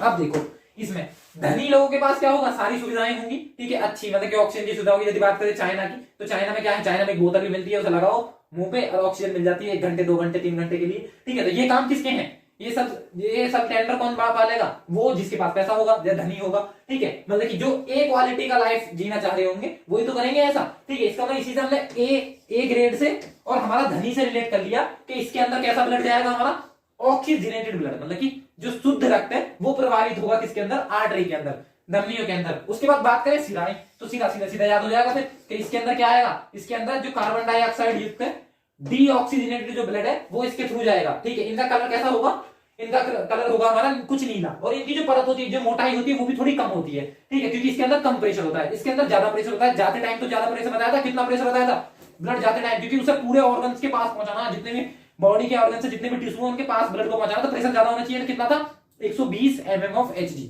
लेकिन आधे टाइम कम प्रेशर होना चाहिए, तो वो कितना था, वो था हमारा 80 mm ऑफ Hg। यदि इससे ज्यादा हुआ तो हाइपरटेंशन, इससे कम हुआ तो हमारा क्या हो जाएगा, हाइपोटेंशन, मतलब कि लो बीपी। ठीक है, तो ये देख लिया हमने धमनी और सिराएं। ठीक है, इसका बेसिक। अब देखते हैं इनके बीच क्या डिफरेंस है। ठीक है, इन दोनों में क्या अंतर है। ठीक है, तो वो आ गया। अब इसे डिटेल में देखते हैं। देखो, सबसे पहले यह शरीर के अधिक गहराई में पाया जाता है। नॉर्मल सी बात है, जब मैंने उसका एग्जांपल बताया था ना, स्टार्ट लेते हैं, वो साइंटिस्ट वगैरह, मतलब कि बॉडम जो साइंटिस्ट क्यों, ठीक है, तो वो जो गलती से कर देते हैं काम को, तो ऊपर ऊपर की डराने के लिए, सामने वाले से हाँ करवाने के लिए। ठीक है, तो वो क्या होगा, वो बस ऊपर ऊपर की जो ये ब्लू कलर की है, मतलब कि जो हमारी क्या है, जो सिरा है वो कटती है। यदि नीचे वाला पोर्शन कट जाए तो तुरंत चटमंगनी पट गया। ठीक है, तो इसका मतलब क्या हुआ कि ये इसकी गहराई, जो धमनियां हैं, जो आर्टरी है, जिनके अंदर ऑक्सीजनेटेड ब्लड है, ठीक है, तो उनके कटने से ज्यादा प्रॉब्लम आएगी। ठीक है, तो वो थोड़ी नीचे गहराई पे होती है। ऊपर जो ये हरी हरी दिखाई देती है ना, हरी हरी नीली नीली, ये होती है सिराएं। ठीक है, तो इनके अंदर क्या होगा, डीऑक्सीजनेटेड ब्लड होगा। यदि उसकी बात, उसके नीचे बात करें तो गहराई इसकी ज्यादा होगी, इसकी क्या होगी, कम गहराई पे होगी। दूसरी बात करें, इसमें क्या होगा, ये डेफिनेट प्रेशर में जाएंगी। ठीक है, तो मतलब कि इसका प्रेशर क्या होगा, धमनियों के अंदर क्या होगा, प्रेशर की रिक्वायरमेंट है, क्योंकि जो ऑक्सीजनेटेड ब्लड है वो हमें जितने भी ऑर्गन्स हैं, जितने भी अंग है बॉडी के अंदर के, उनके सबके पास पहुंचाना। तो यहाँ पे एक प्रॉपर सफिशिएंट क्या होगा, प्रेशर होगा, जिसके थ्रू हम भेज रहे हैं उसे। इसका मतलब यहाँ पे क्या होगा, प्रेशर क्या होगा, हाई होगा, और स्पीड भी ज्यादा होगी। जब प्रेशर ज्यादा है, स्पीड अपने आप ज्यादा हो जाएगी। लेकिन बात करें सिराओं की, क्योंकि इसमें डीऑक्सीजनेटेड ब्लड प्रभावित हो रहा है, इसकी जो प्रेशर है और स्पीड है वो थोड़ी कम होगी। ठीक है, फिर दूसरा देखें तो दूसरा क्या है, इसका रंग कैसा होता है, लाल बता चुके हैं। इसका रंग कैसा होगा, नीला, क्योंकि इसके अंदर क्या है, इसके अंदर कार्बन डाइऑक्साइड है, मतलब कि डीऑक्सीजनेटेड ब्लड है। और यहाँ की बात करें तो इसके अंदर ऑक्सीजनेटेड ब्लड है, मतलब कि यहाँ शुद्ध रक्त है, वहां अशुद्ध रक्त है। ये लाल कलर और वो नीला कलर। उसके बाद बात करें इसमें कपाट, मतलब कि वाल्व नहीं पाए जाते हैं। अब देखो, जब हमें ब्लड भेजना ही है, एक पर्टिकुलर प्रेशर के साथ भेजना है, ठीक है, और प्रेशर उसके साथ स्पीड भी है, तो ऑक्सीजन ब्लड तो हमें अंश के पास पहुंचाना है, हमें रोकने का मतलब ही ना उसका, तो बैक भी जाना चाहिए। इसका मतलब यहाँ पे क्या है, यहाँ पे तो एक बार वो ये ना कि एक बार छोड़ दिया हमने, छोड़ने के बाद भूल जाओ कि भाई साहब ऑर्गन तक पहुंच जाना चाहिए तरीके से, तो यहाँ पे हमें वाल्व की रिक्वायरमेंट नहीं होती। ठीक है, वैसे भी इसकी परत जो होती है थोड़ी, इनकी धमनियों की, वो थोड़ी मोटी होती है। ठीक है, तो यहाँ पे वाल्व की रिक्वायरमेंट है नहीं, लेकिन यहाँ पे क्या होगा, यहाँ पे वाल्व की रिक्वायरमेंट है, क्योंकि यदि ऑक्सीजनेटेड ब्लड शुद्ध रक्त यदि वापस भी आ जाता है तो दिक्कत नहीं है इतनी, लेकिन यहाँ पे क्या होगा, डीऑक्सीजनेटेड ब्लड यदि रक्त में वापस आ जाता है तो वहां पे वाल्व लगाते हैं, वो भी वन डायरेक्शनल वाल्व, इस तरीके का। मतलब कि यदि यहाँ से ब्लड जा रहा है और डीऑक्सीजनेटेड ब्लड जा रहा है, अशुद्ध रक्त, तो आ जाए चला जाएगा, लेकिन जैसे ही वापस आने की कोशिश करेगा ना, तो ये क्या हो जाएगा, ये क्लोज हो जाएगा। ठीक है, तो ये वापस नहीं आ जाता, मतलब कि वन डायरेक्शनल, ये बस एक ही डायरेक्शन में फ्लो हो सकता है इसका। दूसरी डायरेक्शन में जैसे आएगा तो ये वाल्व जो होगा हमारा, ये क्या हो जाएगा, ये हमारा क्लोज हो जाएगा इस तरीके से। ठीक है, तो ये वाला जो पोर्शन है ये क्या हो जाएगा, ये क्लोज हो जाएगा इसमें वाल्व में। इसका मतलब क्या है, ये वन डायरेक्शनल है, एक डायरेक्शन में इसका क्या होगा, फ्लो होगा। ठीक है, तो इसका मतलब क्या होगा, डीऑक्सीजनेटेड ब्लड हमारी बॉडी के अंदर किसी भी पार्ट में नहीं जाना चाहिए, डायरेक्ट बाहर निकलना चाहिए बॉडी से। ठीक है, तो इस वजह से यहाँ वाल्व की रिक्वायरमेंट है, लेकिन यहाँ वाल्व की रिक्वायरमेंट नहीं है। ठीक, उसके बाद देखते हैं हम चौथा। तो इसमें क्या है, सबसे इंपॉर्टेंट यही है, रक्त को हृदय से लेकर शरीर के अंगों तक पहुंचा रहा है। जैसे कि मैं जब से बोलता आ रहा हूं, इसमें क्या होगा, जो हार्ट से जो ब्लड है, ऑक्सीजन ब्लड है, वो बॉडी के डिफरेंट डिफरेंट पार्ट्स में भेजना है, अंश में भेजना है। ठीक है, उत्तक में भेजना है, मतलब उसकी जो टिश्यूज है उनके पास भेजना है। तो मेन काम जो होगा ना इसका, इससे बहुत सारे कॉन्सेप्ट भी क्लियर होंगे। मतलब कि इसका काम क्या है, मेन धमनी क्या करेगी, जो हमारा हार्ट है, हार्ट टू बॉडी के पार्ट्स, जबकि वेन्स जो है वो क्या करेंगी, बॉडी के पार्ट से डीऑक्सीजनेटेड ब्लड कहां पे आएगा, हमारे हार्ट में आएगा। ठीक है, हार्ट नहीं बोल सकते, लंग्स बोलेंगे, लंग्स के पास आएगा। यहाँ पे इससे क्या निकाल दी जाएगी, कार्बन डाइऑक्साइड निकाल दी जाएगी और ऑक्सीजन मिला के दोबारा भेज दिया जाएगा किसके पास, हार्ट के पास। तो ये हो गया चौथा। ठीक है, इसी से क्या होगा, बस इतना ये कॉन्सेप्ट याद रखना, इसी से वो जो फुसफुस धमनी और फुसफुस सिरा, मतलब कि पल्मोनरी आर्टरी पल्मोनरी वेन्स वाला जो कॉन्सेप्ट है कि ये एक्सेप्शन नहीं है, वो कॉन्सेप्ट है, वो हम कॉन्सेप्ट देखेंगे अभी आगे। फिर उसके बाद बात करें इसमें शुद्ध रक्त बहता है, देख लिया, इसमें शुद्ध, इसमें अशुद्ध। ठीक है, तो ये क्या होगा, इसमें शुद्ध रक्त बहता है, ये होगा हमारा अशुद्ध, तो इसमें अशुद्ध रक्त बहता है। उसके बाद बात करें अपवाद की, तो अपवाद में क्या है, फुसफुस धमनी है, इसमें क्या होगा, अशुद्ध रक्त, और यहाँ पे हमारा क्या आ जाएगा, फुसफुस सिरा, तो इसमें क्या होगा, इसमें भी क्या आएगा, शुद्ध रक्त, मतलब कि उल्टा है। अभी क्यों उल्टा है, ये डायरेक्शनल वाला कॉन्सेप्ट है, अभी देखेंगे आगे। ठीक है, तो इसमें बस अपवाद याद रखो, अपवाद भी नहीं है, कॉन्सेप्ट ये कि पल्मोनरी आर्टरी और पल्मोनरी वेन्स ये अपवाद है, मतलब जस्ट अपोजिट, मतलब पल्मोनरी आर्टरी है तो इसमें अशुद्ध आ जाएगा, पल्मोनरी वेन्स है तो इसके अंदर शुद्ध ब्लड प्रभावित होगा। ठीक है, तो वो हम देखेंगे आगे। ठीक है, अब इसमें इसके मेन कॉन्सेप्ट पर आते हैं कि किस नली में कैसे कैसे कॉन्सेप्ट है, कहां से स्टार्टिंग होती है इसकी, वो देखते हैं। अब देखो ये है, मतलब कि शरीर में रक्त का मार्ग, तो रक्त का मार्ग क्या है, पहले हमने देख लिया, पहले प्रोसेसिंग जो हो रही है उसमें इन्वॉल्वमेंट तो हमारे श्वसन का भी है, मतलब कि हमारे लंग्स का भी है, क्योंकि वो क्या कर रहे हैं, प्योरीफाई कर रहे हैं और ऑक्सीजन ऐड कर रहे हैं हीमोग्लोबिन के साथ। ठीक है, अब हीमोग्लोबिन का नाम आया यहाँ पे, तो हीमोग्लोबिन से रिलेटेड एक तथ्य और देख लो। ठीक है, तो इसमें क्या होगा, यदि बात करें हीमोग्लोबिन की, तो हीमोग्लोबिन में क्या होगा, ये जो हीमोग्लोबिन है ये किसके साथ क्रिया करता है, ऑक्सीजन के साथ क्रिया करता है, और ऑक्सीजनेटेड ब्लड को, ब्लड बनाने के बाद ऑर्गन्स के जितने भी ऑर्गन्स हमारे बॉडी के उनमें भेज देता है। लेकिन यदि बात करें हीमोग्लोबिन, इसको सबसे ज्यादा पसंद है कौन, कार्बन मोनोऑक्साइड। यदि इसे गलती से कार्बन मोनोऑक्साइड हो गया, जैसे मान लिया कोई चिकन बहुत ज्यादा पसंद है किसी को, और पहले वो घर पे क्या खा रहा है, घर पे वेजिटेरियन खा रहा है, अचानक से किसी के यहाँ वो गया घूमने फिरने और घर पे क्या मिल गया, वहां पे जाके चिकन मिल गया, तो वो क्या होगा, वो टूट के पड़ेगा उसी पे, क्योंकि उसका क्या है, वो फेवरेट है, उस पीछे पिछले वाले को छोड़ देगा। जैसे मान लिया चिकन वाले, उसे दाल, घर में दाल है, उस टाइम में दाल भी दी गई है, चिकन भी दी गई है, तो किसे प्रायोरिटी देगा, पहली चिकन को देगा, क्योंकि वो उसे पसंद है। जैसे मान लिया कोई सिंपल खाने वाला है, उसे इडली डोसा वगैरह सांभर वगैरह ये मिल जाए, तो फर्स्ट प्रायोरिटी क्या किसे देगा, इन्हें देगा जो उसे नया मिला है। ठीक है, जो उसे बहुत पसंद है। सेम चीज यहाँ पे है, यदि बात करें हीमोग्लोबिन वैसे क्रिया करता है किसके साथ, ऑक्सीजन के साथ। जैसे एक और एग्जांपल समझते हैं इसे, जैसे मान लिया ओजोन परत है, तो ओजोन परत क्या, O3 जो बन रहा है हमारा, मतलब ऑक्सीजन जो 3 अणु वो कैसे बन रहे थे, एक नवजात ऑक्सीजन, वो क्रिया किसके साथ कर रहा है, हमारा ऑक्सीजन के साथ, O2 के साथ। ठीक है, तो O3 बन जाता था। लेकिन यदि उसे ऑक्सीजन के अलावा क्लोरोफ्लोरोकार्बन मिल गया, मतलब कि क्लोरीन मिल गया, तो वो ऑक्सीजन को भूल जाएगा, फिर क्लोरीन के साथ क्रिया करके क्या बना देगा, हमारा क्लोरोऑक्साइड, मतलब कि उससे क्या हो जाएगा, उससे ये होगा कि वो ऑक्सीजन के साथ क्रिया करना बंद कर देगा। फिर उसके बाद क्या होगा, वो जो ओजोन क्षरण है, वो उसका रीजन, मेन रीजन यही है, जो हमारे रेफ्रिजरेटर है, फ्रिज वगैरह, इनसे जो क्लोरोफ्लोरोकार्बन जाता है, उसकी क्लोरीन किसके साथ क्रिया करेगा, वहां जाके नवजात ऑक्सीजन के साथ। सेम कंडीशन यहाँ पे है, जैसे मान लिया एक बंद कमरा है, बंद कमरे में हम बैठे हैं, उसके बाद क्या करा, हम मान लिया जाड़ों का टाइम है, मतलब कि विंटर्स का समय है, उस टाइम पे हमने एक अंगीठी जला दी कमरे के अंदर ही। ठीक है, उसके अंदर क्या थे, उसके अंदर गीली लकड़ियां थी, वो हमने जलाई, जलाने के बाद क्या हुआ, उससे क्या निकली, कार्बन मोनोऑक्साइड। मतलब कि यदि कोई फ्यूल है या कोई मान लिया कोल है, वो पूरी तरीके से बर्न हो जाता है, तब बोलते हैं उसे, वो पूरी तरीके से बर्न हो गया तो वो कार्बन डाइऑक्साइड निकालेगा। लेकिन वो यदि पार्शियली बर्न हुआ है तो वो कार्बन मोनोऑक्साइड निकालेगा, इसे बोलते हैं हम साइलेंट डेथ। ठीक है, ये साइलेंट किलर होता है। अब क्या हुआ, हम अंदर थे, ठीक है, मान लिया कोई बैठ के फोन चला रहा था अंदर, ठीक है, उसने ध्यान नहीं दिया, उसका अंगीठी जल रही है अंदर, ठीक है, उसके कार्बन मोनोऑक्साइड निकली, उससे वो सारी उसके लंग्स के अंदर चली गई। लेकिन उसके बाद यदि वो कमरे से बाहर भी चला जाएगा ना, ठीक है, उसके बाद भी उसकी डेथ होनी निश्चित है, क्योंकि क्या है, जो हमारा हीमोग्लोबिन है उसे सबसे ज्यादा पसंद क्या है, वो है कार्बन मोनोऑक्साइड। तो यदि कार्बन मोनोऑक्साइड उसे मिल जाती है तो वो किसे छोड़ देगा, वो हमारी ऑक्सीजन को छोड़ देगा कार्बन मोनोऑक्साइड मिलते ही। ठीक है, तो क्या हो जाएगा, कार्बन मोनोऑक्साइड को क्या देगा, वो फर्स्ट प्रायोरिटी देगा। ठीक है, तो क्या होगा, इसका मतलब हीमोग्लोबिन की क्रिया किसके साथ हो जाएगी, फिर हीमोग्लोबिन है वो ऑक्सीजन के साथ क्रिया करता है।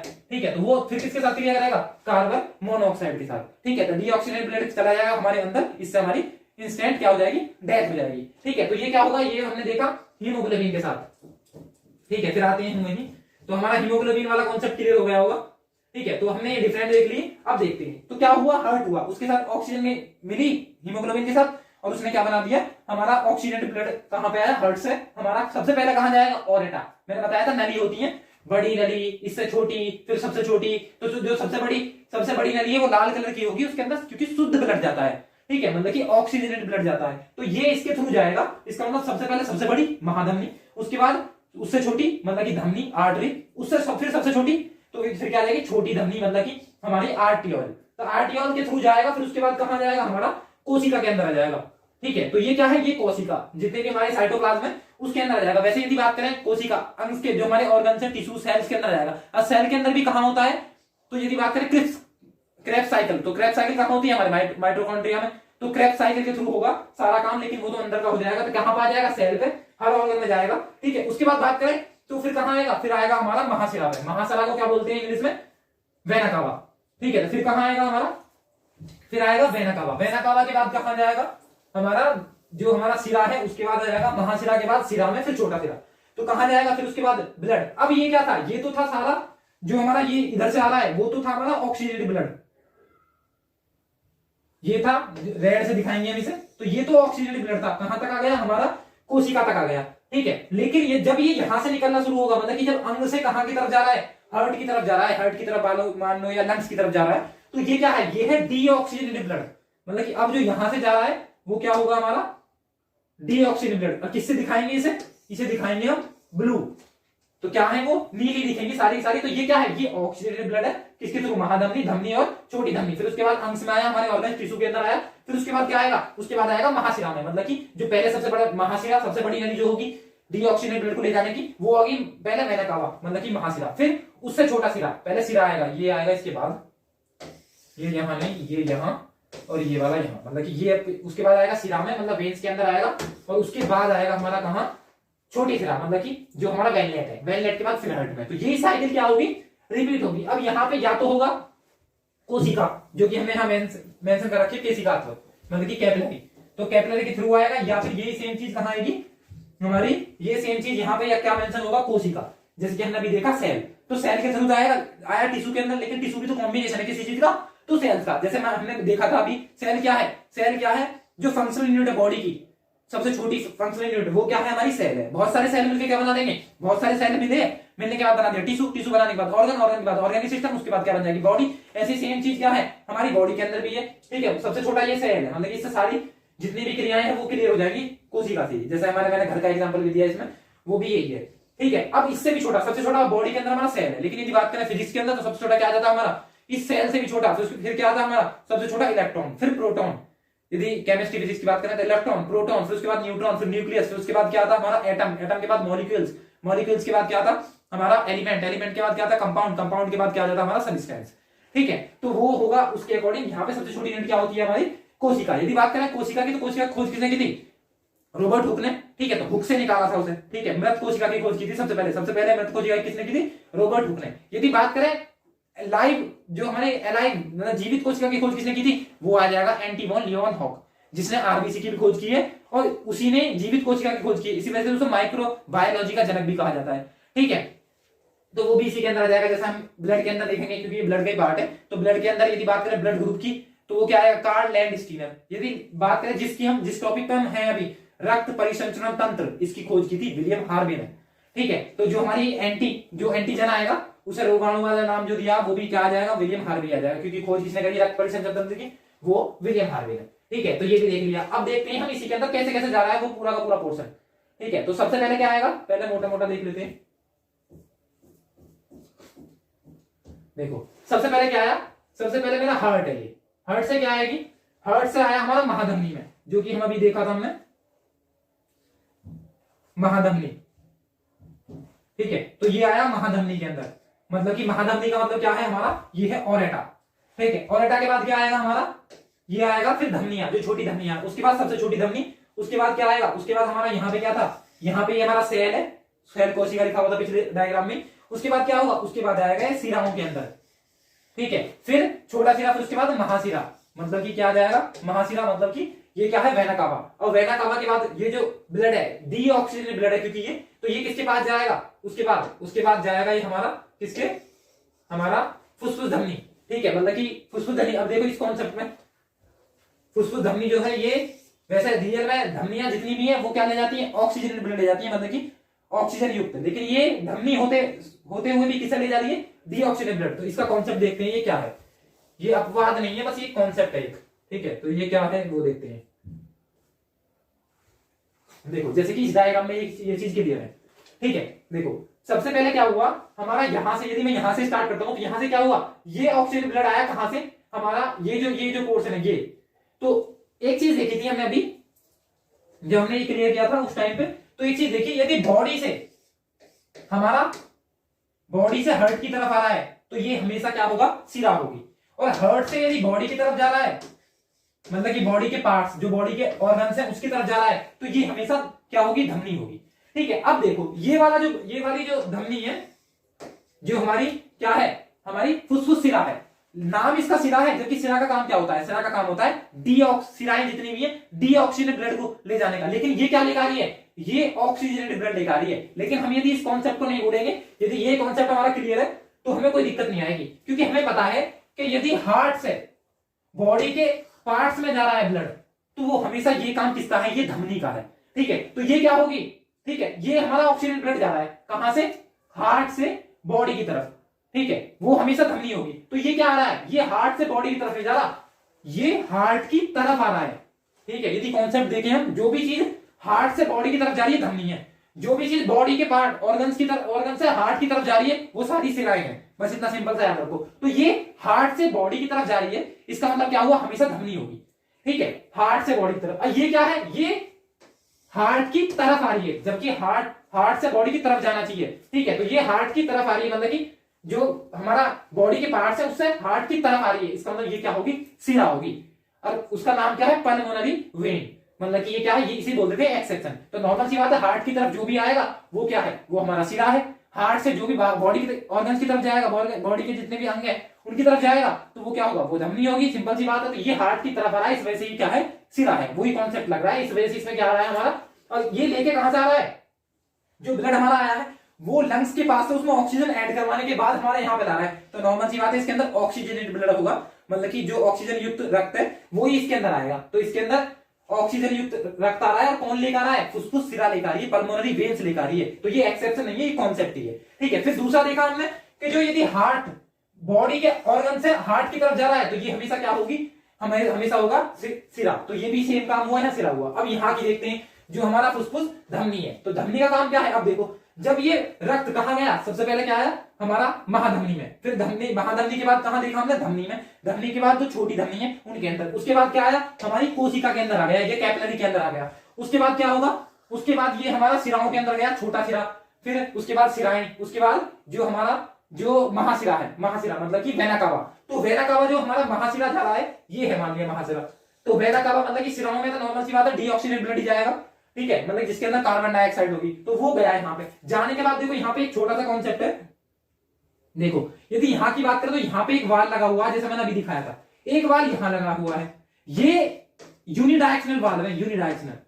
अब यूनिडायरेक्शनल क्यों है, कभी कभी देखते हैं ना हमारा हार्ट वाला, यदि कोई हार्ट पूछेगा हार्ट कहां पे होता है, तो हर कोई बोलेगा लेफ्ट साइड। ऐसा कुछ नहीं होता, लेफ्ट साइड हमारे मिड में होता है। ठीक है, 300-350 ग्राम का, ठीक है, रिस्ट मुट्ठी के बराबर का, ठीक है, एक मुट्ठी के बराबर का होता है इसका साइज। ठीक है, जैसे कि हम यूजुअली ये वाला जानते हैं, तो ये छिछोरे वाला जो वाला है, ठीक है, ऐसा हार्ट का कोई साइज नहीं होता ना, इसका ये काम होता कोई, ठीक है, जो हम इसे मान के चलते हैं। ठीक है, तो हार्ट का साइज क्या होता है वो हमने देख लिया, ऐसा होता है, और थोड़ा टिल्ट होता है किस तरफ, लेफ्ट की तरफ। ठीक है, अब लेफ्ट की तरफ भी क्या क्या होता है वो चीज हम आगे देख ही लेंगे। अब इसमें क्या हुआ, पहले क्या है, ये ऊपर वाला जो पार्ट है ये है हमारा आर्टरी, वो ये वाला जो ये जो पोर्शन है, ठीक है, तो पहला वाले पोर्शन में क्या आ जाएंगे, ये है ये अलिंद, ये नीचे वाला निलय। ठीक है, तो अलिंद निलय मतलब कि यदि मैं ऐसे खड़ा हो जाऊं तो क्योंकि मेरे हार्ट की सामने वाला मेरा हार्ट है, तो मेरा क्या है, मेरा लेफ्ट इधर है, राइट इधर है, तो यहां क्या आ जाएगा, ठीक है, लेफ्ट आर्ट्रियम या लेफ्ट एट्रियम, उसके बाद लेफ्ट वेंट्रिकल, तो लेफ्ट वेंट्रिकल आ जाएगा, लेफ्ट एट्रियम आ जाएगा, मतलब कि मेरा बायां अलिंद बायां निलय। ठीक है, बायां अलिंद बायां निलय, पहला ब्लड कहां आया, बायां अलिंद में, किससे, ओरेटा, फिर बायां अलिंद, फिर बायां निलय, उसके बाद ओरेटा के थ्रू कहां गया, बॉडी के डिफरेंट ऑर्गन्स में, मतलब कि डिफरेंट पार्ट में, फिर पार्ट्स के थ्रू जब वापस आ रहा होगा तो डीऑक्सीजनेटेड ब्लड आ रहा होगा, तो वो कहां आएगा, वो जो हमारा महासिरा है उसके थ्रू आएगा। तो उसके थ्रू आने के बाद कहां आएगा, सबसे पहले आएगा, ये हमारा क्या है, ये था हमारा बायां अलिंद बायां निलय, लेफ्ट एट्रियम और लेफ्ट वेंट्रिकल, और ये क्या है, राइट एट्रियम राइट वेंट्रिकल। तो क्या आएगा, ये आएगा हमारा जो हमारा दायां अलिंद है, दायां अलिंद से आएगा दायां निलय में, वापिस नहीं जा सकता ये। ठीक है, फिर क्या होगा, फिर यहां से, क्योंकि हमें पता है जो नीचे वाले पोर्शन है, जो हमारे निलय है, ठीक है, उनका काम क्या होता है, उनका वर्क होता है प्रेशराइज, पंपिंग करना। पंपिंग जो हमारा हार्ट कर रहा है ना, तो हार्ट का जो काम है वो हार्ट के ये दो पार्ट ही होते हैं, हमारा लेफ्ट निलय और राइट निलय, इसका काम होता है पंपिंग का। क्योंकि यहाँ पे तो ये पंप कर रहा था इस वजह से कि यहाँ पे पंपिंग करेगा। जब मान लिया हार्ट ऐसे करते हैं ना, ऐसे लपडप लपडप जो आवाज आती है वो इसी वजह से आती थी। क्या करेगा, ये पंप करेगा, ऐसे तुरंत प्रेशराइज करेगा पूरा। अब प्रेशराइज करके इस तरीके से इतना प्रेशर लगाएगा 120 mm ऑफ Hg, ताकि ये सारा का सारा ब्लड जो बॉडी के सारे ऑर्गन्स हैं उनके पास पहुंच जाए, सारे ऑर्गन्स के पास, और रिटर्न होके कहां तक आ जाए, दोबारा हार्ट तक आ जाए, डीऑक्सीजन ब्लड भी। इतना प्रेशर लगाएगा। फिर उसके बाद जब ये इसमें आ जाएगा तो वापिस जा नहीं सकता, ठीक है। तो जब वापिस ये, क्योंकि जैसे ही वापिस जाएगा तो ये वाला वाल्व क्या हो जाएगा, बंद हो जाएगा। जैसे यहाँ पे बंद हो जाएगा ना, वापिस नहीं जा सकता कुछ भी, ठीक है। ऐसे ही यहाँ पे वापिस नहीं जा सकता। तो क्या होगा, अब यहाँ से प्रेशर लगेगा तो ये क्या जाएगा, ये जो सिरा है यहाँ पे, इसके थ्रू क्या हो जाएगा, जो हमारा फुसफुस सिरा है, इसके थ्रू दोबारा जो डीऑक्सीजन ब्लड है, यहाँ से डीऑक्सीजन ब्लड जाएगा और कहां पहुंच जाएगा, हमारा लंग्स के। लंग्स में उससे जो हमारा एनीओई है उसके थ्रू क्या निकाल दी जाएगी, कार्बन डाइऑक्साइड निकाल दी जाएगी, और हमारा जो ऑक्सीजन है उसके अंदर ऐड कर दी जाएगी। फिर यही साइकिल रिपीट हो जाएगी, ठीक है। तो ये सेम साइकिल बार बार बार बार बार बार ये रिपीट होगी, ठीक है। अब इसकी जो ये यहाँ पे देख पा रहे हो आप, तो ये क्या होगा, ये जो इसकी जो लेयर है, ये लेयर थोड़ी मोटी है, ठीक है। क्योंकि क्या होगा, जैसे मान लिया हमने पर्वत, कभी जो पर्वत पहाड़ी वगैरह देखी है, तो उसमें जो एपिक्स पॉइंट होता है तो वो कैसा होता है, ऐसे, ठीक है। तो ये एपिक्स है और ये बेस है किसी भी पर्वत या पहाड़ी का। लेकिन हमारे जो हार्ट है, हार्ट में उल्टा होता है, यहां होगा एपिक्स और ये होगा बेस, ठीक है। तो ये वाला पोर्शन क्या है, ये बेस है और ये इसका एपिक्स है। और किस तरफ टिल्ट है, थोड़ा लेफ्ट की तरफ। अब लेफ्ट की तरफ भी क्यों है, क्योंकि हमें पता है कि ये वाला पोर्शन पंप कर रहा है, पंप कर रहा है ये पूरी बॉडी के लिए। तो यहां से पंप कर रहा है हमारा क्या, बायां निलय। तो बायां निलय पंप कर रहा है, इसके अंदर इससे प्रेशर लगाना पड़ेगा। तो इसकी वॉल क्या होनी चाहिए, थोड़ी मोटी होनी चाहिए, ठीक है। तो ये जो वॉल है इसकी बहुत मोटी है, प्रेशर क्योंकि इसे ज्यादा लगाना पड़ रहा है, तो इस तरफ की तरफ, इस तरफ क्योंकि इसे ज्यादा काम करना पड़ रहा है, इसे कम, इस तरफ कम काम करना पड़ रहा है। तो ये वाला जो पोर्शन है, इस वजह से इसकी जो ये दीवार है वो भी क्या है, ये इसकी जो वॉल है, मोटाई है, वो भी यहाँ पे ज्यादा है, क्योंकि यहाँ पे ज्यादा काम करना पड़ रहा है। इस वजह से जब हम चेक करते हैं कि लेफ्ट किस तरफ है हमारा हार्ट, तो लेफ्ट की तरफ धड़कता है। तो इस वजह से, क्योंकि उसका कुछ पोर्शन टिल्ट है लेफ्ट की तरफ, वैसे मिड में होता है, ठीक है। तो हमारा हार्ट है, ये भी देख लिया हमने। तो यही वाला चेंबर है पूरा, फुसफुस धमनी ये रही, फुसफुस सिरा ये रही, बायां लिंद बायां निलय, बायां लिंद, फिर बायां लिंद से क्या आएगा, बायां निलय में जाएगा। उसके बाद हमारा ऑर्गन्स में, ऑर्गन से फिर वापिस आएगा, वापिस आने के बाद कहां जाएगा, दोबारा हमारा जो दायां अलिंद है, दायां अलिंद के बाद दायां निलय, दायां निलय के बाद दोबारा कहां चला जाएगा, हमारे जो लंग्स हैं वहां प्योरीफाई होने के लिए चला जाएगा। तो ये देख लिया हमने। अब देखो वही सेम चीज यहां दिखाई गई है, ये फुसफुस सिरा से आया, उसके बाद महाधमनी, धमनियों के बाद फिर उसके बाद हमारी जो भी कोशिकाएं हैं उसके अंदर, फिर सिराएं, फिर महासिरा, उसके बाद क्या आ जाएगा, उसके बाद फिर दोबारा कहां जाएगा, हार्ट के थ्रू, फिर दोबारा फुसफुस धमनी में चला जाएगा। फिर सेम साइकिल रिपीट होती रहेगी, ठीक है। ये देख लिया हमने।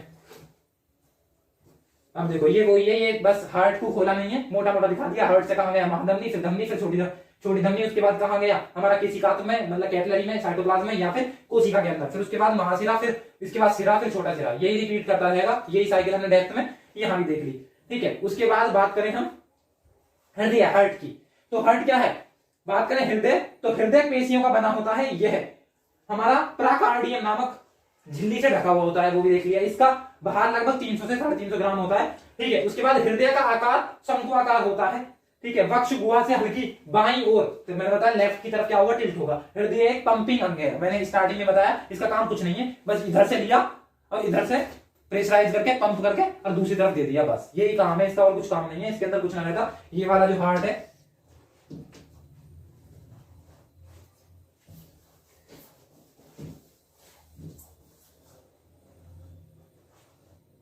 ठीक है। तो ये वाला जो है, ये आकृति बताना किस साइंटिस्ट ने बनाई है, ठीक है। इस आकृति का यहाँ कोई काम नहीं है, पूरा पूरा ना इस आकृति का हार्ट होता है, ठीक है। तो वो बताना ये सिंबल कहां से लिया है, मैंने आज तक पता नहीं चल पाई, ठीक है। तो हार्ट का काम भी समझ में आ गया, कहां पे है, सर्कुलेटरी सिस्टम क्या है वो भी हमने देख लिया।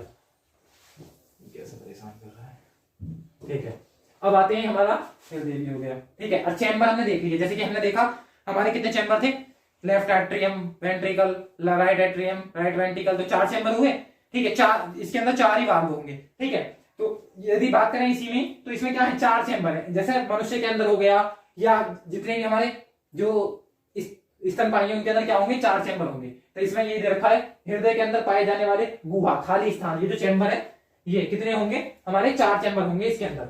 ठीक है, अब ऊपरी भाग जो है, ऊपरी भाग शरीर का, तो वो क्या होगा, अलिंद होगा। निचला भाग क्या होगा हमारा, निलय होगा, वो हम देख चुके। ठीक है, तो वो निलय दे रखा है हमने। ठीक है, ये तो हो गया। अब देखो बात करें मछली, तो मछली के हृदय में क्या होंगे, मछली के हृदय में होंगे हमारे 2 चैम्बर, एक अपर चैम्बर, ये अपर चैम्बर, ये लोअर चैम्बर। अपर चैम्बर को क्या बोलेंगे, अलिंद, लोअर चैम्बर को क्या बोलेंगे, निलय। तो इसके अंदर 2 ही चैम्बर पाए जाते हैं। तो मछली के अंदर कितने चैम्बर होंगे, 2 चैम्बर। वही चीज यहाँ पे मेंशन है कि मछली के हृदय में कितने चैम्बर होंगे, 2 चैम्बर, एक एट्रियम होगा, दूसरा वेंट्रिकल होगा, मतलब कि एक अलिंद होगा, एक निलय होगा। बात करें मछली, तो वो देख लिया हमने क्या होगा, एट्रियम, अलिंद, और एक होगा निलय, तो 2 चैम्बर होंगे। यदि बात करें उभयचर, जितने भी एम्फीबियन है जो हमारा जल पे भी रहते हैं और स्थल पे भी, तो उनमें क्या होगा, मेंढक हो गया, सरीसृप हो गया, जो सांप है हमारी छिपकली हो गया, तो इनमें कितने होंगे, इनमें 3 चैम्बर होंगे। एक तो होगा वही एट्रियम, दूसरा वेंट्रिकल होगा, लेकिन एट्रियम 2 होंगे, एक लेफ्ट एट्रियम, एक राइट एट्रियम। तो एक होगा बायां अलिंद, एक होगा हमारा दायां अलिंद, और नीचे एक ही होगा निलय। ठीक है, तो वेंट्रिकल कितना होगा, वेंट्रिकल एक ही होगा, निलय। तो किसके अंदर, ये भी देखिए बहुत एग्जाम में पूछा गया, सिंपल 1 9 क्वेश्चन। तो सरीसृप के कक्षक जो कितने चैम्बर होते हैं, कक्षक कितने होते हैं सरीसृप में, मेंढक में और मछली में, तो ये भी यहाँ पे कवर हो गया। उसके बाद बात करें मगरमच्छ तथा घड़ियाल सरीसृप में, किंतु इनका हृदय 4 चैम्बर का होता है। तो सेम चीज इसके अंदर भी है, जैसे मनुष्य के अंदर 4 चैम्बर है, बायां अलिंद, बायां निलय, दायां अलिंद, दायां निलय, इसके अंदर भी क्या होंगे, 4 चैम्बर होंगे। अब देखते हैं हृदय के अंदर रक्त का मार्ग। तो जो मैंने अभी डिटेल में बताया है डायग्राम के माध्यम से, वो चीज हमने यहाँ थियोरेटिकली कहां से स्टार्ट हुआ, कहां कहां गया, वो सारी चीजें हमने यहाँ दिखा दी है। ठीक है, ताकि सारी चीजें नोट डाउन भी हो जाए और क्लियर भी हो जाए। ठीक है, अब देखो जैसे स्टार्टिंग में देखा हमने, कहां से स्टार्टिंग, यदि मान लिया हम फेफड़े से करते हैं। ठीक है, तो फेफड़े में आया, फिर उसके बाद फुसफुस, सिरा, काम वो ये इसका ऑक्सीजन ब्लड। सिरा से ये कंफ्यूज नहीं होना कि इसके अंदर डीऑक्सीजन ब्लड होगा, क्योंकि ये हार्ट की तरफ ला रहा है और ऑक्सीजन ब्लड ला रहा है। इस वजह से कहां पर देखा हमने सबसे पहले, फेफड़े से किसकी तरफ, हार्ट की तरफ। तो पहला आया फुसफुस, सिरा लेकर आया हमारा blood, oxygen blood.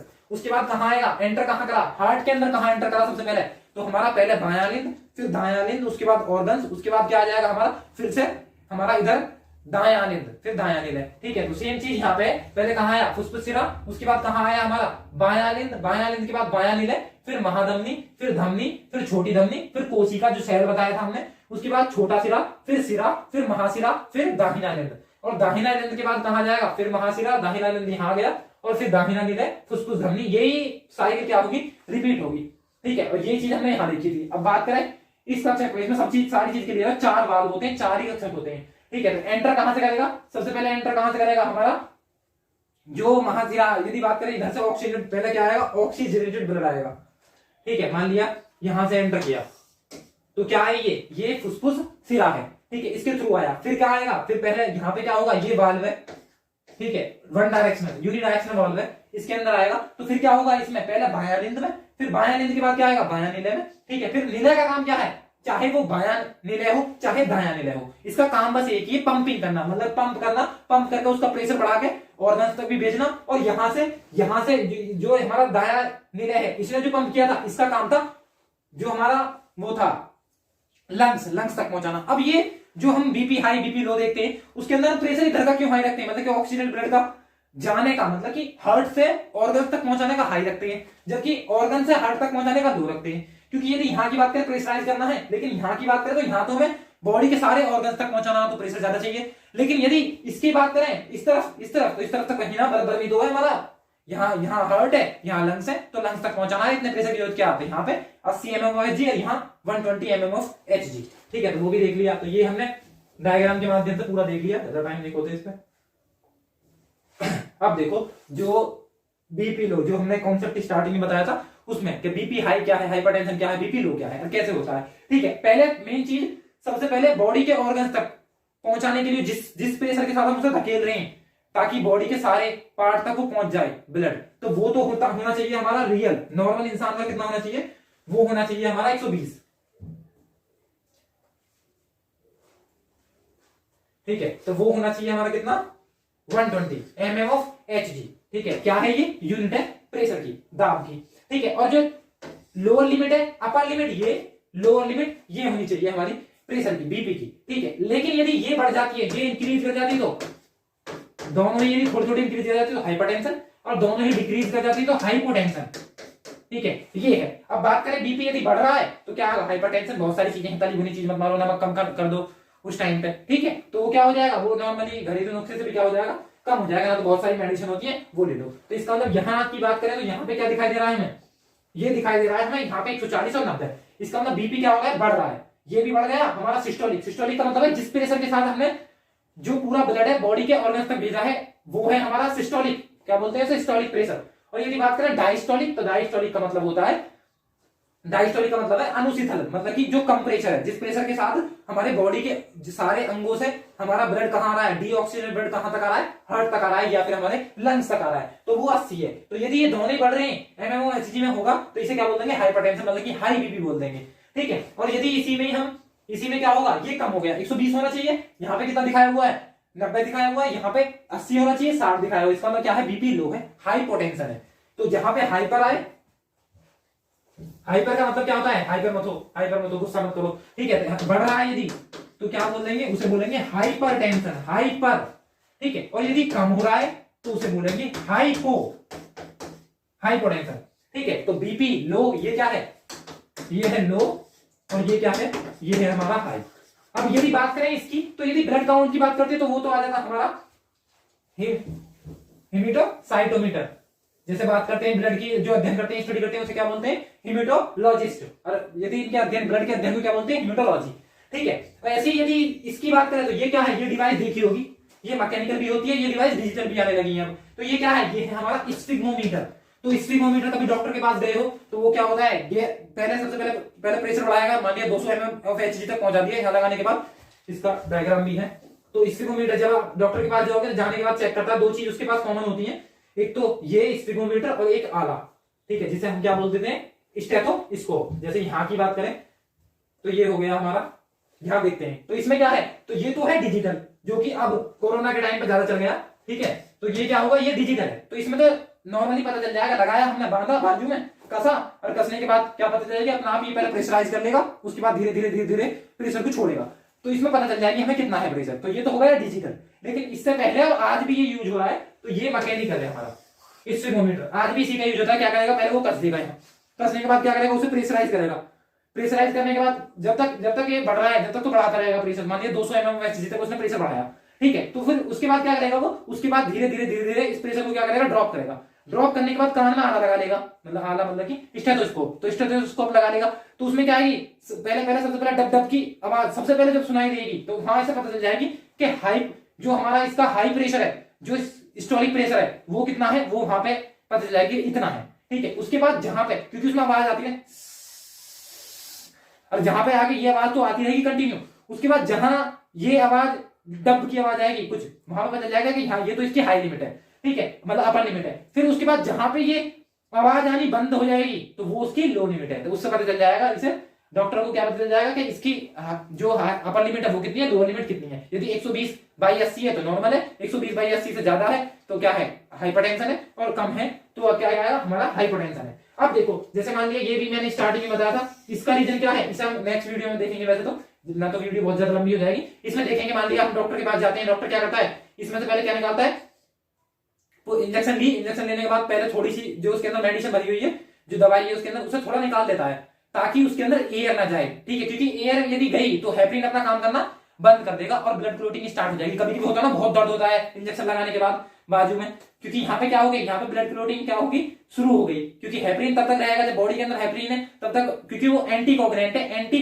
Clotting element है हमारी बॉडी के अंदर हेपरिन, ठीक है। हेपरिन हो गया या फिर हमारा जो थ्रोम्बिन है, दोनों बनेंगे किसमें, लीवर के अंदर ही। लेकिन थ्रोम्बिन का काम क्या है, रक्त का थक्का जमाना, लेकिन हेपरिन का काम क्या है, रक्त का थक्का न जमाना, मतलब कि रक्त का थक्का न जमे, एंटी क्लोटिंग है, ठीक है, एंटी कोगुलेंट है। तो क्या हमारा हेपरिन, तो वहां क्या आ जाएगा, हेपरिन क्या हो जाएगा, तुरंत एयर के कांटेक्ट में आती, जैसे मान लिया हेपरिन अंदर चल रहा है, सब कोशिश करेंगे, प्रोथ्रोम्बिन थ्रोम्बिन सब क्या कोशिश करेंगे, थक्का जम जाए, रक्त का थक्का जम जाए, लेकिन जमेगा नहीं क्योंकि हेपरिन है उसके अंदर, वो जब तक एयर के कांटेक्ट में नहीं है, जैसे मान लिया हमारे कहीं कटिंग लगा है, इसके अंदर बॉडी के अंदर एयर नहीं जा रही, ठीक है, तो एयर नहीं जा रही तब तक उसे कोई दिक्कत नहीं है, ठीक है, तो हेपरिन अपना काम करता रहेगा। लेकिन जैसे ही एयर के कांटेक्ट में आएगी कोई भी चीज, मान लिया हमारे कट लग गया, तो जैसे ही हम एयर के कांटेक्ट में आए तुरंत हेपरिन का काम खत्म, हेपरिन मर जाएगा, फिर थ्रोम्बिन प्रोथ्रोम्बिन, ठीक है, ये अपना काम शुरू कर देंगे, और विटामिन के कैल्शियम ये काम शुरू कर देंगे, और हमारे क्या होगा, रक्त का थक्का जम जाएगा। जब बॉडी के अंदर यहाँ की, क्योंकि यहाँ की नसें जो होती हैं वो बहुत मोटी होती हैं, तो ठीक है इंसान मरता तो है नहीं यहाँ से। यदि यही चीज हेमरेज हो जाए माइंड के अंदर, ठीक है यही काम माइंड के अंदर हो जाए तो हेमरेज हो जाएगा, मतलब कि दिमाग की नसें स्ट्रोक आने की खतरा होता है। लेकिन यदि यहाँ की बात करें तो यहाँ की नस बहुत मोटी होती है, तो इंसान मरता नहीं है, लेकिन सूजन हो जाती है, बोलता है डॉक्टर भी जाके कैसे सेक लेना ढंग से जाके, ठीक है। तो वो कंडीशन आती है। तो ये क्या है, ये हमने देख लिया किसका कॉन्सेप्ट है, बीपी का कॉन्सेप्ट है, ठीक है। ये हमारा क्या है, डिजिटल स्फिग्नोमीटर है, ठीक है। यदि बात करें इसकी तो ये स्टेथोस्कोप है, ठीक है। बीपी भी हार्ट बीट चेक करने के लिए भी इसी का यूज होता है, ठीक है। तो ये जाएगा स्टेथोस्कोप। यदि इसकी बात करें तो ये क्या है, जैसे मान लिया हमने इसके अंदर क्लोज भी देखा और ओपन भी देखा, ठीक है। ये टेम्परेचर है, जबकि हमें पता है नॉर्मल टेम्परेचर कितना होता है ह्यूमन बॉडी का, 37 डिग्री सेल्सियस, 310 केल्विन, और हमारा आ जाएगा इसके अंदर 98.6 डिग्री फ़ारेनहाइट। यही चेक करता है ना डॉक्टर। यदि इतना है तो नॉर्मल है, इससे ज्यादा तो इसका मतलब फीवर है, ठीक है। तो ये क्या है, ये टेम्परेचर हमेशा कांस्टेंट रहेगा, चाहे हम लेह लद्दाख में पहुंच जाएं या फिर केरल में पहुंच जाएं, ठीक है, या फिर हम वेस्ट इंडीज में जाएं या फिर ऑस्ट्रेलिया में, ठीक है। ये हमेशा कांस्टेंट रहेगा, क्योंकि हम कैसे हैं, हम समतापीय हैं, समतापीय। हमारे अंदर का हॉट ब्लडेड है हम, ठीक है। जो हमारे मनुष्य है वो हॉट ब्लडेड है, ठीक है। जहां कोल्ड ब्लडेड होता है वहां पे क्या होगा, जैसे मेंढक हो गया, तो मेंढक जैसे वातावरण का जैसे टेम्परेचर ठंडा हुआ तो उसकी बॉडी का अंदर का टेम्परेचर भी क्या हो जाएगा, ठंडा हो जाएगा। यदि वातावरण का गर्म हुआ तो उसकी बॉडी का टेम्परेचर भी क्या हो जाएगा, गर्म हो जाएगा। लेकिन हमारे साथ कुछ नहीं है ऐसा, चाहे हमें कितने भी ठंडे मौसम में ले जाओ, बसंत में ले जाओ या गर्मियों में ले जाओ, कितना भी कम टेम्परेचर हो कितना भी ज्यादा टेम्परेचर हो, हमारे बॉडी के अंदर का टेम्परेचर हमेशा 37 degree Celsius, 98.6 degree Fahrenheit, 310 kelvin ही रहेगा, कांस्टेंट बिल्कुल, ठीक है। जब तक कि हमें कोई फीवर ना हो या हमें कोई प्रॉब्लम ना हो, ठीक है। तो ये क्या होगा, ये हमने देख लिया कि हमारी बॉडी का टेम्परेचर क्या होता है, जितने भी क्लोज सर्कुलेटरी सिस्टम है उन सबका क्या होगा, हमारा कांस्टेंट होगा हमारा टेम्परेचर भी, ठीक है। फिर बात करते हैं बीपी के अंदर ही, जैसे मान लिया कुछ बीपी के घरेलू नुस्खे भी देख लेते हैं, ठीक है। मतलब यदि ट्राई करो, वैसे रिस्क है, रिस्क फैक्टर बहुत ज्यादा है यहाँ पे, ट्राई करने की कोशिश मत करना। जैसे मान लिया कोई बैचलर है, मतलब कि ऐसा है कोई जिसकी शादी नहीं हुई, तो यदि उसे बीपी अपना उसका बीपी लो हो रहा है, उसे हाई करना है, तो सिंपल सा फंडा है, जो गर्लफ्रेंड है तो ठीक है, ना हो तो कोई बात ही नहीं, ठीक है तो गर्लफ्रेंड से बात कर लो उसका, यदि बीपी लो हो रहा है तो अपना आप हाई हो जाएगा, ठीक है। और यदि उसे बीपी उसका हाई पहले से ही उसे लो करना है तो गर्लफ्रेंड की फ्रेंड से बात कर लो, ठीक है। तो क्या हो जाएगा, अपना आप उसका क्या हो जाएगा, बीपी यदि लो हाई था तो अपना आप लो आ जाएगा, ठीक है। यदि शादीशुदा है उनके लिए तो बहुत ही अच्छा मेथड है। यदि बीपी बढ़ाना है तो बीवी से बात कर लो, यदि बीवी घटाना है तो शादी से बात कर लो, ठीक है। तो ये घरेलू नुस्खे हैं, ट्राई मत करना, रिस्की बहुत ज्यादा, ठीक है। तो ये देख लिया हमने, ठीक है। तो ये बीपी का कॉन्सेप्ट क्लियर हो गया, ठीक है।